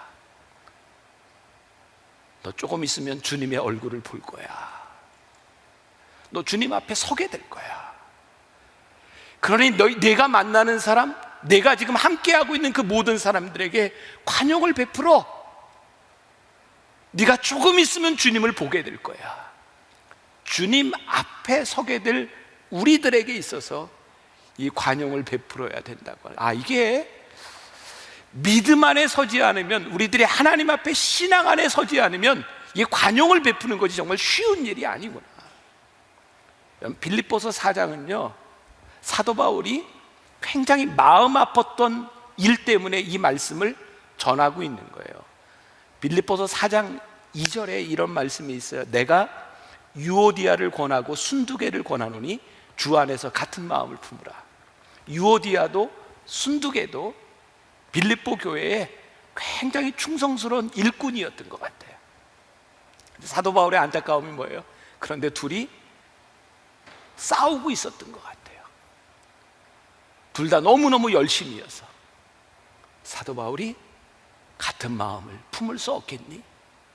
그 너희의 관용을 모든 사람들에게 베풀어 줄 수 없겠니? 성령의 열매, 화평은 너희들이 모든 사람들에게 관용을 베풀 때 그때 나타나는 거야. 관용을 베풀어야 되는 이유 기억하세요? 그날이 가까워요. 여러분 가끔 그런 생각 들지 않으세요? 우리 중에 누가 내 인생을 자신할 수 있겠어요? 저도 그렇고 여러분들도 그렇고 오늘 여기 나가서 우리들 어떻게 될지 모르잖아요. 그런데 오늘 나의 마지막 모습을 기억하는 내 자식과 내 부모, 내 아내와 남편이 마지막에 내 모습을 어떻게 기억할까? 만일 이 순간이 마지막일 수 있다면 주께서 가까우시니라 이것이 우리들에게 정말 느껴지는 일이라면 우리들이 관용을 베푸며 살아갈 수 있지 않을까? 염려하지 말고 그 마음을 주님께 아뢰라. 염려하지 말고. 그래요? 우리들에게 문제가 생기면 하나님께서 우리들에게 기도할 제목을 주셨구나. 전 요즘 이 시간을 지나면서, 코로나 때문에 이 시간을 지나면서 제 속에 깊어지는 영성을 경험하거든요. 왜? 하나님이 기도 제목을 주셨어요. 아무 문제가 없을 때는 교인들에게 이렇게 기도하자라고 이야기 안 했는데 새벽마다 제가 예배를 드리면서 5시 반에 온라인으로 예배를 드리면서 기도 제목을 들으면서 우리 기도합시다. 제가 어떻게 이게 표현할 수가 없어서 글로 써요. 주여, 그리고 이렇게 주여, 그 자리에서 하자고. 왜? 하나님이 오늘 우리들에게 기도 제목을 주셨구나. 염려하지 말고 하나님께 맡겨라. 벌써 오래됐어요. 그 괌, 미국령이죠. 괌에서 교회를 개척하는 것 때문에 저에게 와서 이렇게 좀 살펴달라고 하는 일이 있었어요. 제가 괌에 그때 처음 가봤는데 교회 문제로 여러 가지 이야기를 하고 회의를 하고 났는데 거기에 있는 교인 하나가 뭘 하는 분이냐면 그 스킨스쿠버, 그 괌에서 그걸 하는 분인데 저한테 여기까지 왔으니 그걸 한번 해봐야 되는데 저는 한 번도 해본 적이 없는데 자기가 가르쳐주면 1시간쯤 할 수 있대요. 전 또 이제 모험을 좋아하는 사람이라 그분하고 갔는데 그분이 그래, 목사님 한 4, 5m 정도 되는 데서 할 수도 있고 한 2, 30m까지 내려갈 수도 있는데 처음 하는 사람은 2, 30m까지 안 가요. 근데 가면 멋있어요. 제가 갔겠어요, 안 갔겠어요? 같이 이왕 하는 거 뭐 2, 30m 갑시다. 그리고 조금 훈련을 받고 산소통을 메고 2, 30m를 쫙 내려갔어요. 그때 막 바람이 많이, 이게 해는 나는데 바람이 불고 그랬는데요. 참 놀랍더라고요. 다른 사람은 안 놀랄지 모르겠는데 저는 참 놀라웠던 게 바닷속으로 싹 들어가는데요, 잔잔해요. 전 목사니까 그런 일들 경험들 말씀하고 이렇게 연결이 되는, 이런 말씀인가 보다. 염려하지 말고 하나님께 아뢰라고 하는 것이 하나님과의 깊은 관계 속으로 들어갈 때 우리들이 경험할 수 있는 이런 건가 보다. 우리들에게 주시는 화평은 파도가 치지 않고 날씨가 퍼펙트하게 좋은 데서 오는 것이 아니라 깊은 관계 속으로 들어가기 시작할 때 우리들에게 와지는 거예요. 그런 생각을 하게 됐어요. 저도 우리 애들을 이렇게 키워봤지만 부모들이 제일 힘들어하는 게 애들 이렇게 데리고 이렇게 시장에 갔을 때, 어디 가게를 지나갈 때 애들이 이렇게 먹을 거 사달라고 막 떼쓰고 장난감 사달라고 떼쓰고 그럴 때 부모들이 참 힘들죠. 근데 어떤 애들은 부모가 엄마가 집에 가서 사줄게, 집에 가면 있어, 말을 듣는 애들이 있고 아무리 얘기해도 안 듣고 떼를 쓰는 애들이 있어요. 부모가 나쁠까요? 애가 나쁠까요? 저는 그런 생각을 했어요. 얘가 부모를 못 믿으면 떼를 쓰고요, 부모를 믿으면 떼를 안 쓰는 건 아닐까? 아니면 애가 태어날 때부터 못 됐나? 아니, 그럴 것 같아요. 이 아이의 경험 속에 엄마 이거 사줘 라고 하는데, 야, 집에 가면 돼, 거기 있어.